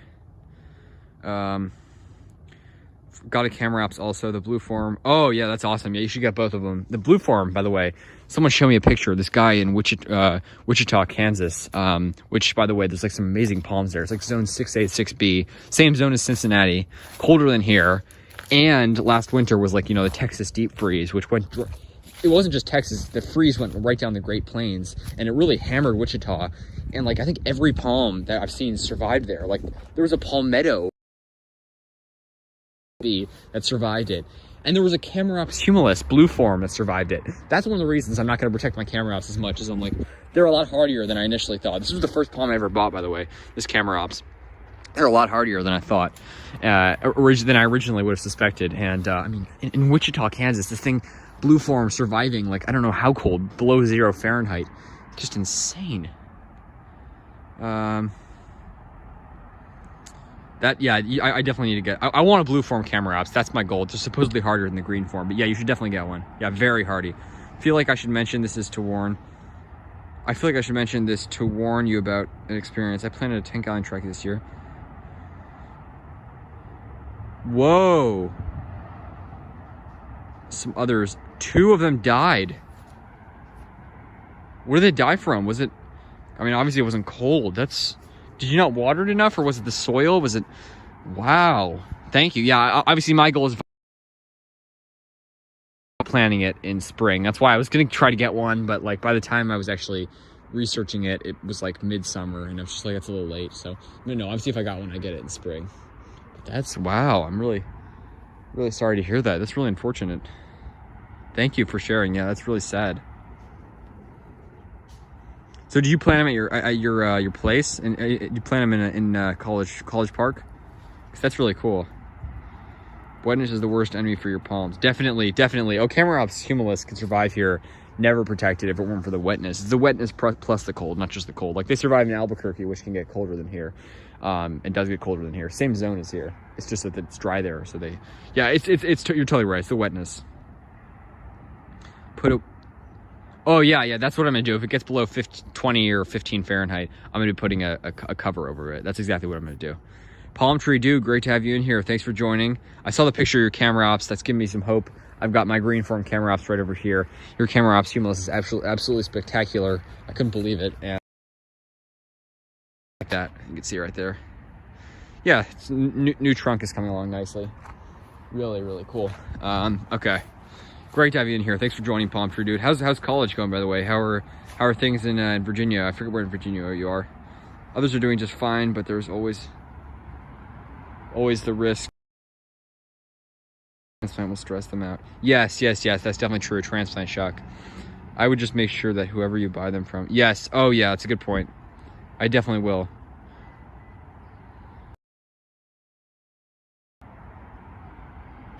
Wow. September 11th. Oh wow. So they do have the trackies. They're recent. I was out in, wow. That's great. Wait. So is there a Lowe's, Trevor, in the DC area? Are there Lowe's that sells trackies? I've heard of some near here, but are there actual Lowe's that sells trackies? Because I've called to some of them and they said no. But that's really cool. Oh yeah, I've got cacti. I don't have any agave. I had an agave, which died, unfortunately. It was in bad soil. It was unfortunate, but I'll show you my cacti right now. Yeah, I love cacti. I am a huge, absolutely love them. There's native cacti here, palms. There's actual native cactus species here. Native Apuntia hemifusa. The eastern prickly pear is the native cactus species. And then you go west into the Midwest. There's several native species there.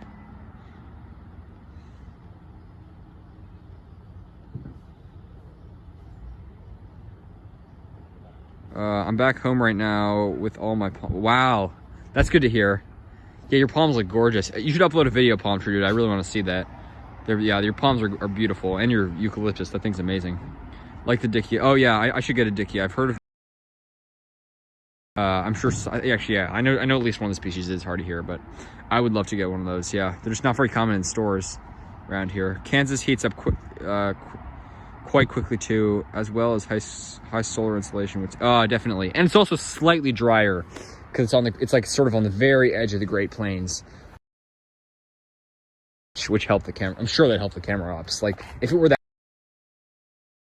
here, but if it were that cold, that might have been the life or death decider, is that little bit of extra precipitation. I mean, I don't know. Actually, I think that's wrong, because he said that he speculated the camera ops only survived because it was under like 3 feet of snow, and the snow actually insulated it, which is interesting. He thought it was dead, and he was gonna like rip it out, and then he saw like it was still alive, and now it's like full and blue. It's gorgeous.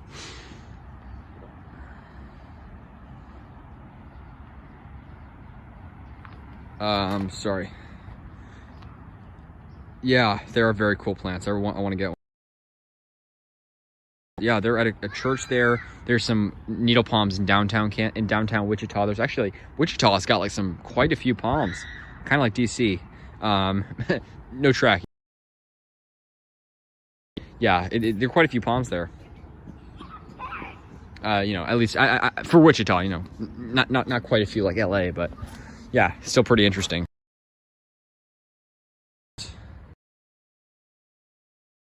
A few weeks ago, Pear.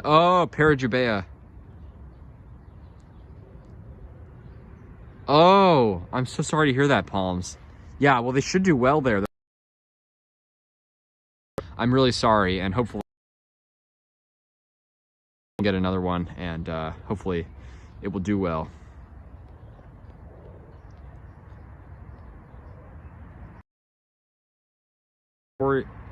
Sorry, solar insulation. Yep. Got it. Yeah. Planted them in College Park. I have 9 palms planted in various. Wow.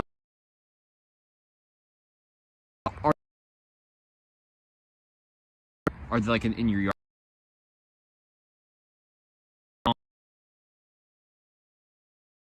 That's super cool. Wow. Sometimes I'd love to make a video on that. That is so cool. I can only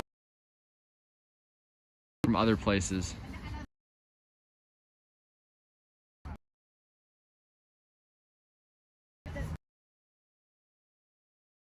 Spring. What are your thoughts?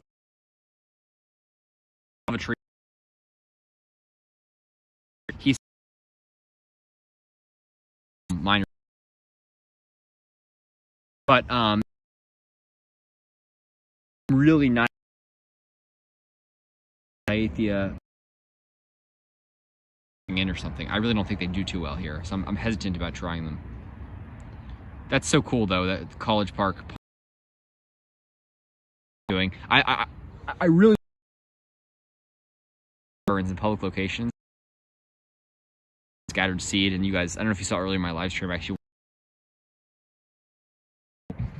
Yeah, I really want to just planting them in public spots, because I think that's just such a cool place. Notice them. I just think it's cool to have like for people to see.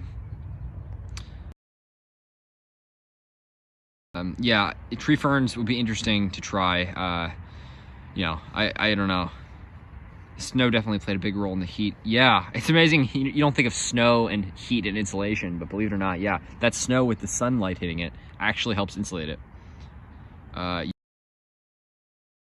Dude, I think that's definitely true. I hope the connection's okay, by the way. Connection. Oh, I hope the connection's all right. Huge factor, yeah. I mean, absolutely, humidity played a huge role, but yep, camera ops don't love humidity. Up in like the mountains, like the Western Washington. There's some in like it's so weird. Like Reno, I've looked it up so many times. I've never seen a picture of a palm in Reno, Nevada, and yet I think that like trackies and camera ops would do really well there. But I don't know, maybe even a Folifera, but you guys can let me know. I've never ever heard of a palm in Reno, and I've tried to do a lot of research on that and find one. Never though. Lowe's in Columbia.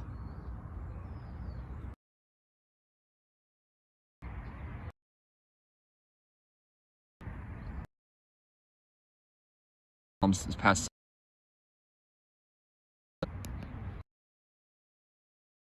gallon for 70. Okay, yeah, I need to check that out. Do you think they still have any, Trevor? Because I definitely need to check that out. Wow, it was you actually. You're the not to go there because I don't go near Columbia very often, but you know, I definitely make the drive out there. It's like I don't know, it's like 25 minutes. It's totally worth it. Thank you very much, Trevor. I need to check that out. I'll call him at some point, maybe, just to check. Thanks. I will get on in spring, and that will be, yes, definitely get one in spring. Totally. Missed your response to your live. For tree ferns, I said that I would, but I would love to try one here, maybe a Cyathea or but yeah, I don't know of any that are to try one around here, and they're really, I mean, they're palm like they're not related to cycads, but they're, you know, they're incredibly beautiful. So I would love to try one. Yeah. Oh, sorry. If it...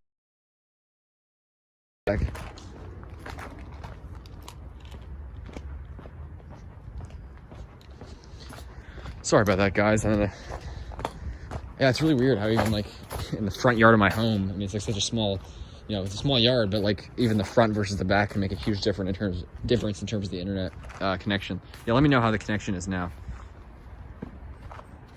But yeah, that's this place also has a strange climate.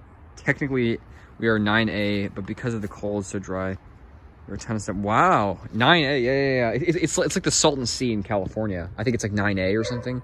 And there's like coconuts growing in like Salton City. It's crazy. It's so interesting how those climates work. It's always the dryness that messes stuff up. And you're like, if you're in like a humid, wet, tropical climate, things are always going to be like similar. Those dry climates, the zoning rules are all out of whack, and it's really interesting.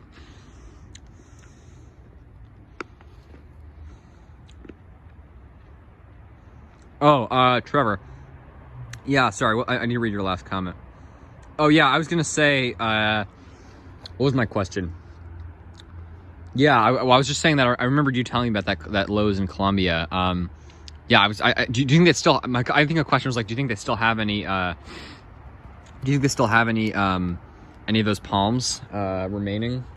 Because if so, I'm gonna probably drive out there next weekend because I want to get my, you know, I want to get on it. And obviously, I'll wait till next spring, I'm sure, to plant them. But maybe keep one in a pot or something. I want to get them the sooner the better because I don't want them to go to stock. I don't want to have happen what happened to Hollywoods and Vines, which is really, I didn't really know about the place. And then they used to have like basically exactly what I was looking for, those big trackies. And then they just stopped selling them, which is really unfortunate. But I do need to check that place out. Anyways, yeah. Would be cool to find a palm unprotected. It would be. I've always wondered about that. And in like the Salt Lake, it's funny, Salt Lake City, I've actually seen some pictures of some. I always wondered though, it's like such a, being there in summer, I don't know how to describe it. It's something about the architecture and the scenery. It just feels like a warmer climate. It feels like it really has a California feel to it. Just like the architecture, sort of Spanish style, the arid mountains. I can't explain it, but it was really weird, like driving around there. I almost expected to see like Washingtonia robusta lining the streets. Obviously that would never happen, but it's sort of weird. I wondered, like, are there places that plant trackies here? It's hard to get like a sense for those drier climates out there. I know it's like zone 7A, I think, and I've seen pictures of some hardy trackies out there, some needle palms, but I always wondered how common they are. Is it like DC, where there's like every now and then you'll find one? I don't know. Yeah, but it would be really cool to find one in North Nevada. There's definitely some palms out there. I believe so, but I don't know. Is there any low elevation spots that are mild in north central Nevada? Yeah, it's a good question. I think Reno's like 5,000 feet, or maybe more, maybe 6. That is a good question, because if it were low elevation, then you could grow a lot more. You know, I have no idea. I mean, the Sierra Nevada obviously is that huge elevation. Yeah, that huge elevation gain from the Central Valley in California.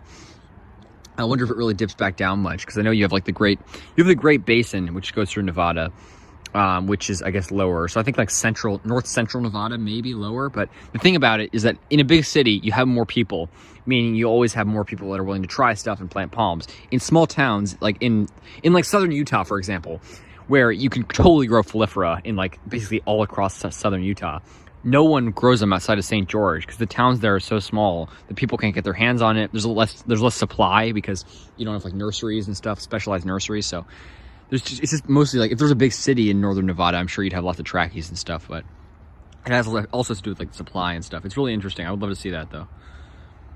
Yeah, I don't know about the elevation, but there definitely have to be some lower elevation spots. Much better. Thank you, Dufrans. I'm glad to hear that. And thank you for joining in. It's great to have you guys here. Connection seems better now. Glad to hear it. Coconuts in Lake Placid, Florida, Zone 9B. Ah, yeah, I've heard of that. Lake Placid. Is that, latitude-wise, is that like similar to, what's it called? Is that similar to, like Daytona Beach or Orlando? But that's really interesting. Yeah, Orlando's 9B, I think, too, and there's coconuts there. Yeah, it's really interesting. So many lakes down there.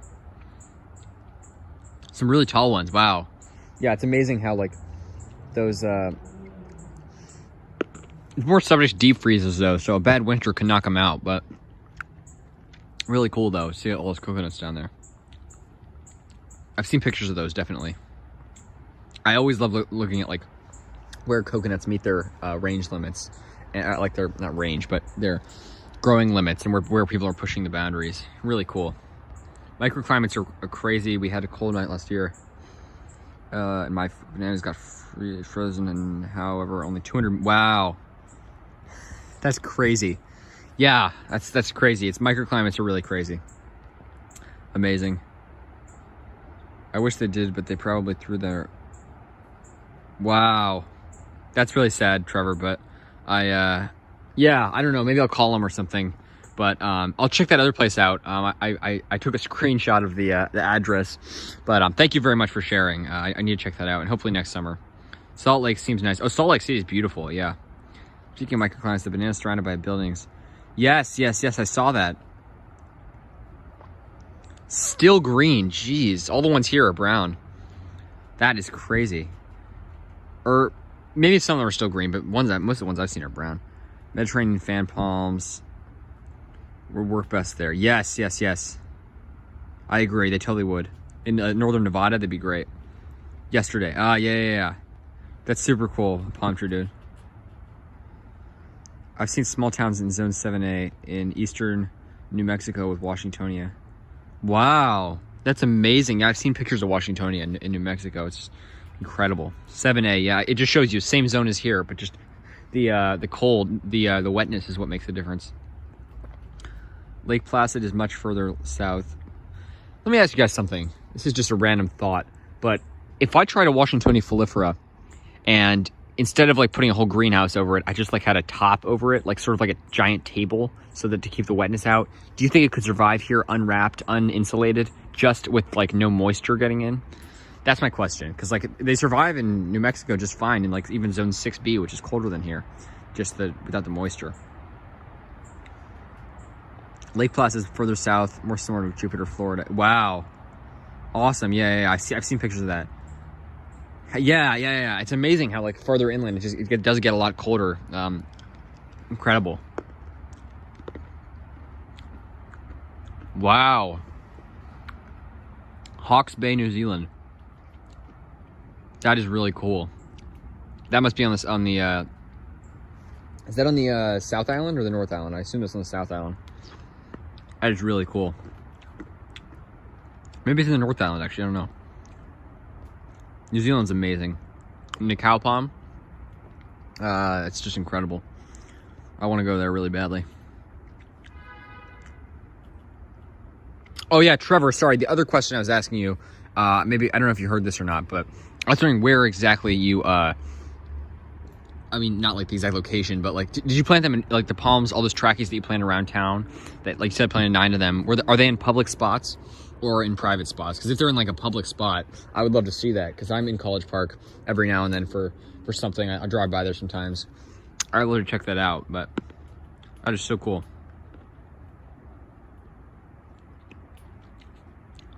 That is so cool, Trevor. Hollywoods and Vines, that's awesome. Yeah, I that's really great. I definitely need to go there, even though they don't have the big trackies anymore. They have some amazing palms, and I've never been there ever before. Hey, Will, great to have you in here. Long time no see. Thanks for joining in. Just getting dark here. It is 4:43 p.m. here in the Washington, D.C. area, Montgomery County, Maryland. It is probably about 50 Fahrenheit. It might be down to like 48 now. As the sun's getting lower, but yeah, great to see you in here. How are things in what time is it, by the way, in Austria? How are things going? How's your garden? Help dig up someone's musabaju. Neighbors turn brown and wow, that's amazing. That is incredible. Yeah, I still don't have a musabaju, I'm ashamed to say. But they're so rare, and I don't know how they're incredibly common here, but I've never seen one in a store around here. They're just not very common to come by in stores. I know some people, like, a guy said he'd give me one. A palm friend of mine in the neighborhood. He said he'd give me one, which is really nice. Going on Google Earth, I'm looking for palms. Yeah, me too. You have my disease palms. Yeah, that's that's the thing I do a lot in my free time, maybe too much, is go on Google Maps, look on Street View in like, specifically like marginal areas. Like I used to do it in Virginia Beach a lot, which is not a marginal area, but like I go out into the suburbs of Virginia Beach, somewhere like away from the ocean front, and look for like palms, and there's so many of them there. And once I was just on Street View in Virginia Beach, and someone like found a picture of like a big Robusta growing in a front yard, and I went down the street on Google Street View, and there was like 2 other like 30-foot Robustas just down the street in Virginia Beach. It's just nuts. There's some actual big Robustas there, unprotected. Yeah, that's pretty amazing. I have that same thing, looking for palms on Street View, or go to like Southern California and try to find a coconut, which is pretty hard on Google Street View. What is a typical freeze for you? Well, a typical freeze, I mean, freeze, you know, usually like frost happens, you know, once you get like around freezing and stuff. But I mean, the first time I got like down to 32 or 0 Celsius was probably like 2 or 3 weeks ago. Probably like 2 weeks ago, actually. But yeah, I mean, a freeze, I guess, is like freezing. And then it can certainly get a lot colder. Roots of the washi would still get wet, and the air would be more, but it would keep direct rain out of the crown. I would try, yeah, see, I have all those washi seeds germinating, and if I have like, which I'm sure I will at some point, like, you know, 30 seedlings, because I had a lot of seeds at least, why not just stick one in the ground and try it? Be interesting, but once it gets to like 40 feet, I have to get like a giant thing to keep it on. But yeah, I'd try it. I mean, I think that if it's grown from like a seed as a seedling, you could probably make it through a mild winter with that strategy. That'd be interesting.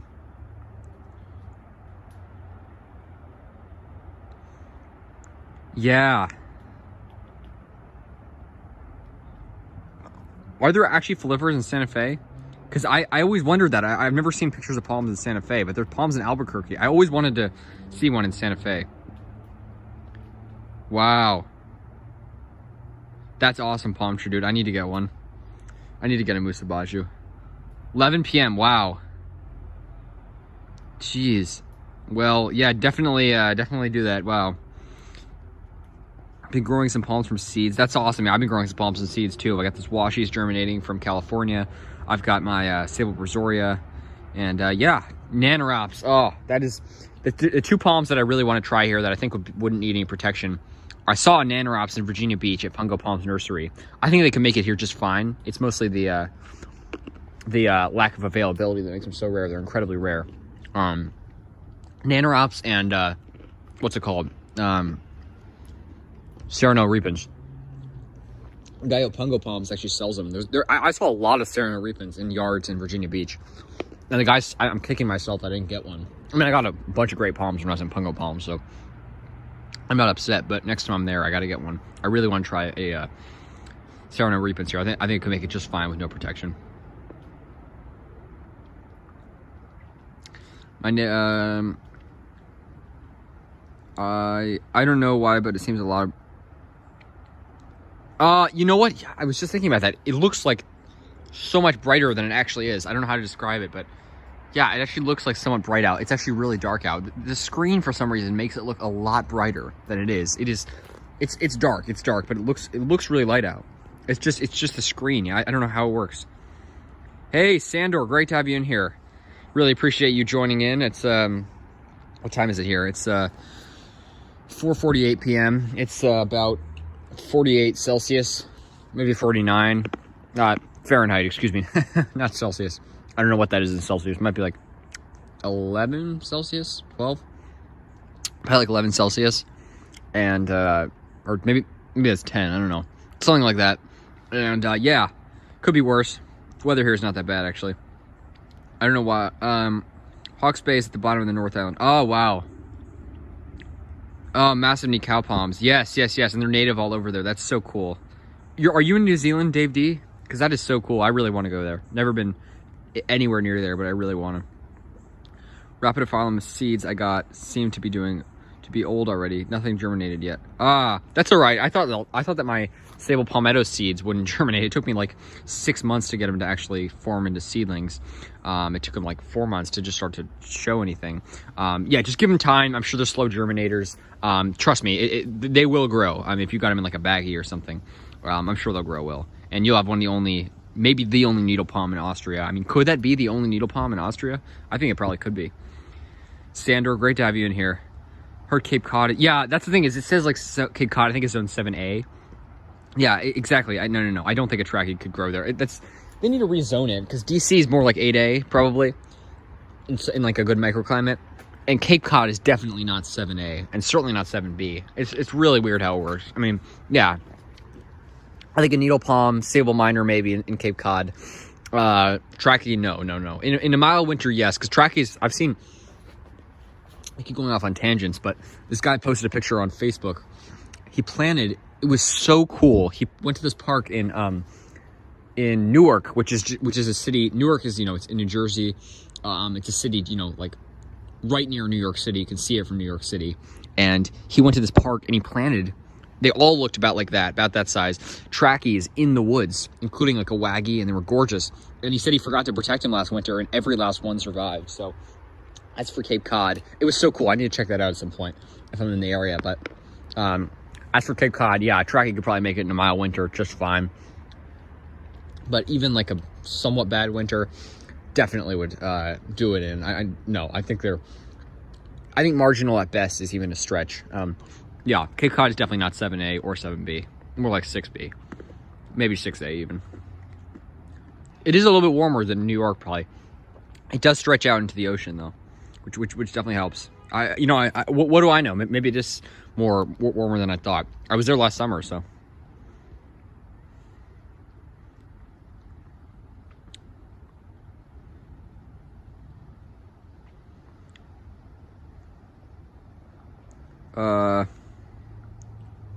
Sorry. Nanorops might need snow or rain protection. Oh, yeah.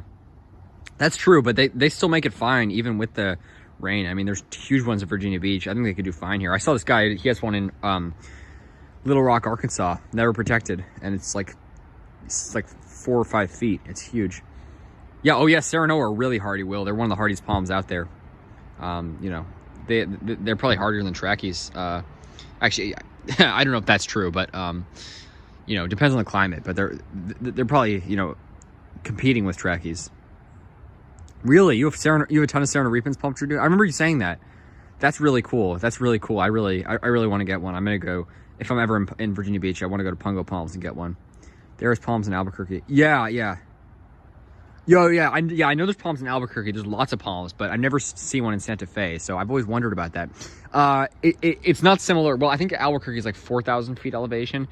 Santa Fe is like 7,000, 7,500 or something. It's the highest elevation capital in the U.S. state capital. So that's the thing, is it's higher elevation. I don't think a washi could actually make it there long term, like they do in Albuquerque. But I think a trachea might be able to. Yeah, so it'd be interesting. Santa Fe is higher elevation, definitely, than Albuquerque. Maybe Albuquerque's 5,000, I don't know, but yeah, Santa Fe is definitely higher. Serenoa, yeah. Oh, they're reliably hardy to 8A, and I mean, they got, what's his name? I'm forgetting his name now. But you know, the guy in Little Rock, Arkansas. That's like Little Rock's like the same zone as here, and he has a huge one. South Palmetto is super hardy. Yep. Still haven't had it freeze in coastal. Wow, coastal Connecticut, zone 7A. Yeah, that's wow. Yeah, I would always love to see how like a trachea would do there. I think they can make it short term, certainly. That's yeah, that's really awesome. Dangerous zone from plant damage. Yeah, I mean, if you're talking about like saying like tracheas are hardy to 5 Fahrenheit, yeah, I'd say 4 hours. If it's more than 4 hours, that's probably a problem. That seems right too, Franz. Yeah, I mean, I think it depends on the palm. Some palms are like recorded as being. It all depends on what we mean by like how hardy they are. Like some palms are listed as actually less hardy than they are, and some palms are listed as hardier than they really are. So it depends, but yeah, probably 4 hours for like the minimum they can take for most palms. My Baju is still trying to grow. Wow. Yeah, most of them here are starting to turn. Gonna have to find a Sereno seed. Oh yeah, definitely will. They would do really well in your climate. Bulletproof, I'd say. And yeah, I've never heard of one in Europe. I think that's safe to say that would be the only one in Austria. One of the only ones in Europe. Similar range to Eastern Diamond. Really? Wow, that's really interesting. I never knew that. Sander, how are the palms doing? Yeah, Sander, how are the palms that James gave you? Those tracheas are magnificent. Gorgeous. That is amazing. I kill for tracheas like that. I mean, I have some nice tracheas here, but those are gorgeous. Haven't heard them in Europe. Oh, yeah. I've never, ever heard of a Sereno. I've heard of like 1 or 2 needle palms, 1 or 2 sable minor, a couple sable minor in Europe. Like I think a botanical garden in Rome. Never, ever heard of a Sereno repens anywhere really outside of the U.S. And, you know, I do research. I do like look these kind of things up sometimes. But, yeah, I've never heard of one. Yeah, people look at me and yeah, same here, palms. And sometimes I don't tell people about it. Most of my friends don't even know that I love palms, at least to the degree I do. Actually, that's not true. A lot of my friends know I love them, but they don't know how much. Yeah, people definitely would think I'm crazy. It's I definitely think it's safe to say I have an obsession with them, but it's you know, it's an incredibly. I think it's a great obsession. It's a healthy obsession. So we all are palm obsessed, but that's a good thing. I think it's an amazing thing, and I love how this, you know, we have this community that, you know, brought together by our love of palms. We're all from very different places, different backgrounds and stuff, but it's our love of palms that brings us together. Wow, Jubea chilensis. Oh wow, they're in the ground. Yeah, I've always wondered how they do here. I bet you a Jubea, because I saw one in Virginia Beach at Pungo Palms. It's about 6 feet, never protected. I bet you a Jubea in a sheltered site would do fine unprotected in a mild winter here. Now, a bad winter, I think you need to protect it. But yeah, a seedling, definitely protect. But that's really cool, Trevor. That's really awesome. It says, yeah, I don't know. Native to the southeast U.S. Yes, really? Did you see it in person, palm tree, dude? Because I've seen pictures of one in Rome, a palmetto. But yeah, palmettos really outside of the southeastern U.S. are rare, and outside of like where they're native to, is Central America, Caribbean. Like California, they're pretty rare. I saw some beautiful palmettos at Huntington Gardens. It was so out of place and cool to see a palmetto there. I think it was just amazing. Out of place in the best way. 10 Jubaeus, that's awesome. Will, I'm sure they'll germinate at some point. How much moisture do you have in the baggie? Just like put like you gotta get a little bit of moisture, some soil. Yeah, I don't know how exactly you did it, but I bet they'll germinate. Many are very ignorant about them and think they are. Oh yeah, I know. In the city of LA, as much as I love LA, now they're starting to replace their palms that are dying with like sycamores and oaks. I mean, are you kidding me? Live oak, maybe I get it. I love live oaks, but a sycamore, really? You're going to replace the thing that LA is arguably most famous for, besides like maybe the movie industry? and this is like the thing about the movies in Hollywood is the palms and everything. You're going to replace the thing LA is most famous for with sycamores.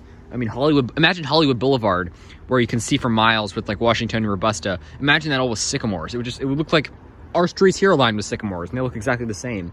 It's just, I hope LA is going to change their perspective. And obviously LA is just a political designation. There are other cities like Santa Monica is not part of LA, which, you know, Santa Monica continues planting palms. LA in some areas, they will continue planting them in historic areas, but LA, I just do not get why they need to replace their palms instead of planting other trees. Because it's what they're famous for. It's what draws tourists. Yeah, exactly. People are very ignorant about palms. And every time I tell someone about them, the first thing people always say, unless it's a palm enthusiast, is, oh, palm trees can grow here, or, oh, they can't grow here. And then people start asserting, oh, no, there's no way they can grow here. It's like, really? Do you know about palms? Like, but yeah, some people show interest, which is cool. But yeah, most people think they could never grow here. Even like people who work at nurseries and stuff. Windmills are doing great. That's awesome, Sandor. I'm so glad to hear that. Those windmills are beautiful. Beer? Awesome, Dufrance.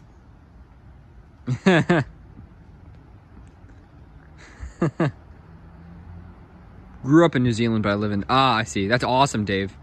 Yeah, New Zealand is an incredible place, and I really hope to make it down there. My dad's been there for business, and he said it was just one of his favorite places in the world. It sounds magical. I want to go to Australia and New Zealand. I have to get out there sometime. Never been anywhere near there, unfortunately. Hardier than normal palmetto? Which? Serrano repens? Yeah, oh yeah, Serrano repens are much hardier than palmetto. I know not much, but I'd say they're a good deal hardier, yes. Camarops, I think, yeah, Serrano repens is a bit hardier than Camarops, definitely. We all long for the tropics. It's definitely true, Sandor. At least for warmer climate for me, yes. Yes.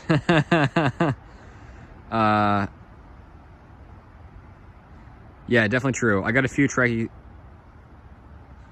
Wow, you have trackies in Mexico. I don't think I've ever actually heard of that. I bet there are definitely some, like in Tijuana and stuff. There's some in San Diego, so I will give it to a friend who lives at higher elevation when they get bigger. Awesome. That's really cool. Yeah, I'd love to see one tried at like one of those mountain tops in like a tropical area, like a 10,000 foot peak, plant like a trackie on top. Or in like LA, try like a trackie on like one of those giant peaks up there. That'd be cool. I'm gonna go to the front, show you guys. Sorry, it's just been kind of monotonous. I've just been showing you guys the same thing. Take a walk around, take a stroll.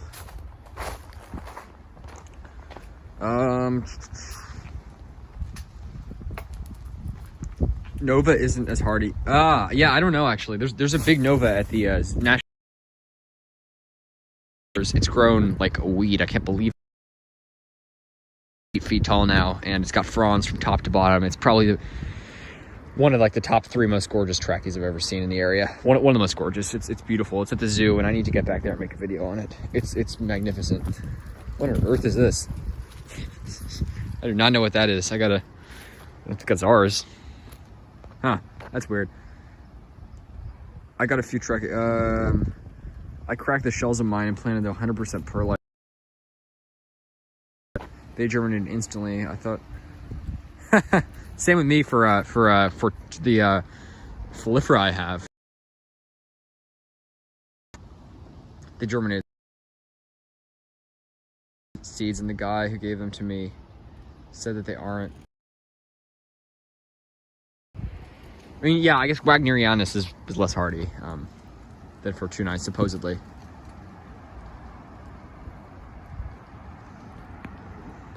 Here's my eucalyptus and everything. Eucalyptus is starting to show that purple color from the cold a little bit. And Camarops is doing really well. But yeah, all's doing well here.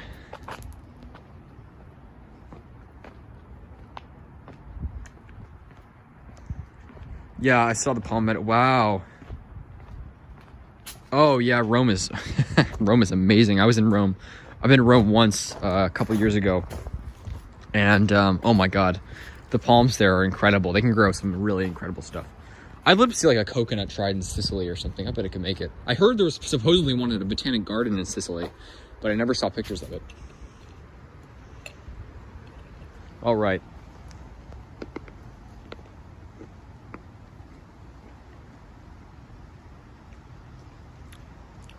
Interesting.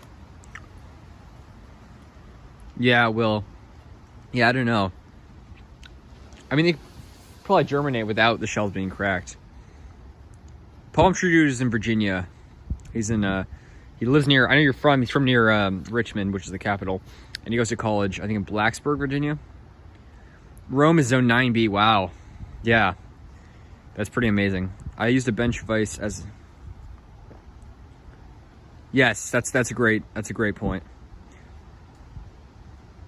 I see, Trevor, that's awesome. Central Virginia, US. Yeah, yeah. Palm tree dude, we're the exact same climate. 7A, 7B, borderline. Tried the African giant banana, Musa Kandarian. Wow. Interesting, Larry.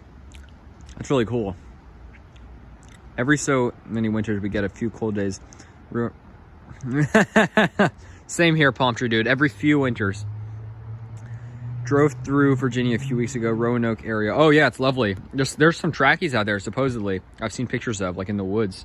Not in the woods, but I saw these pictures of a grove of windmills in Roanoke. I don't know if it's real, but it's supposedly out near there somewhere. So someone planted some trackies at like a farm or something.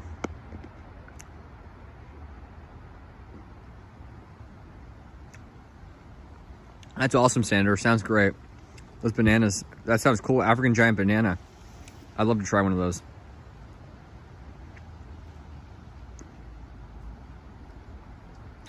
That's awesome to hear. All bananas. The bananas are just pretty fast growers.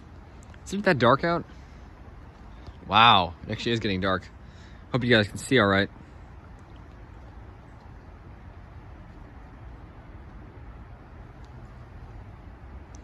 Tenjubea seeds with 50 I would have tried. That's awesome. That would be awesome. There's a city near me that's... Yes. Wow. Yeah, you should start some palms there, palms. Difficult to get fresh seeds here. Yeah. Same here. The only seeds you can ever get from palms here are sable minor, very occasionally needle palm, and then very, very rarely you'll find a trachea with seed on it in the DC area, but that's almost non-existent. Because, you know, usually they're planted solitary, and obviously you need male and female to produce seed. Difficult to get fresh seed. I almost want to donate them to the city. Yes, plant some palms. Yes, set up a GoFundMe, exactly. It's a worthy cause, definitely. The benefit is cracking them. Yeah, it's the same with coconuts, Trevor. Like cracking the outer shell of a coconut, or at least splitting it. You know, that outer, like, softer part of the coconut.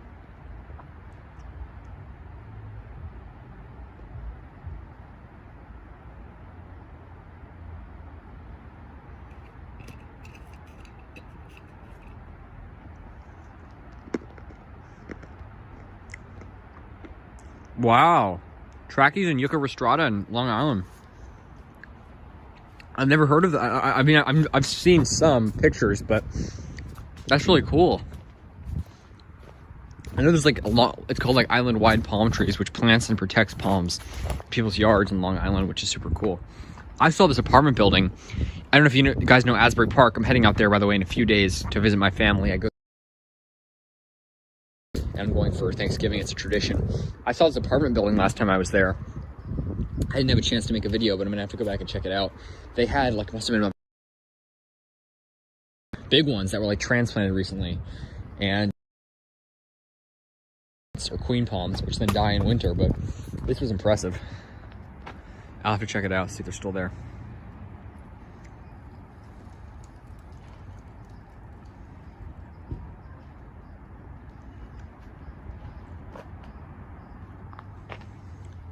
Yes.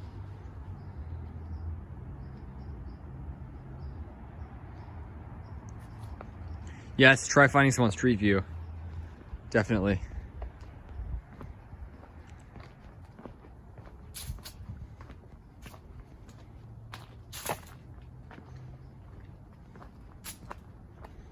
Wow, El Salto.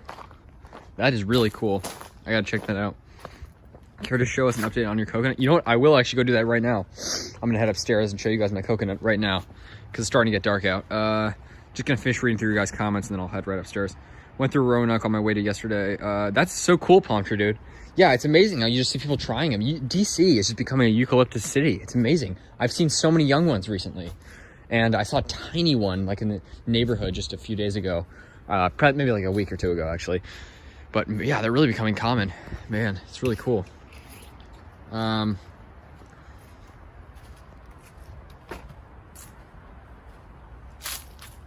is so cool.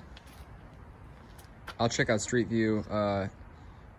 It was, yeah, Street View. That's palm hunting on Street View is like my my passion. It's a good size just to the east of Roanoke. Wow, I'd love to see that. Should make a video on that palm tree, dude, when you're back out there. Trackies don't have seeds in Washington. There are some big ones, but you need a male and a female to produce seed. So it's rare that you have two trackies growing next to each other, much less two big ones that are male and female and will produce seed. That's the thing. Is that same with the needle palms? They're very common here, but you need male and female. So yeah, most trackies here are just one palm. So you need a male and female. Sable minor, you don't. So there's some, it's one palm could produce seed.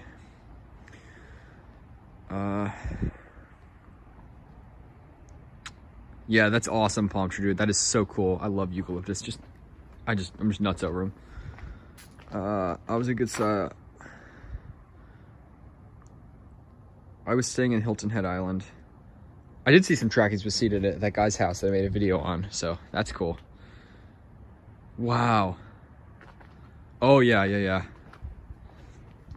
Yeah, Trevor, get some seeds from those palmettos and throw them in the woods around here. I bet you some hardy grown stable palmetto seeds. Maybe you can make it here. Get some seed, definitely. That's awesome, Trevor. Have fun. Yeah, Hilton Head, I have to go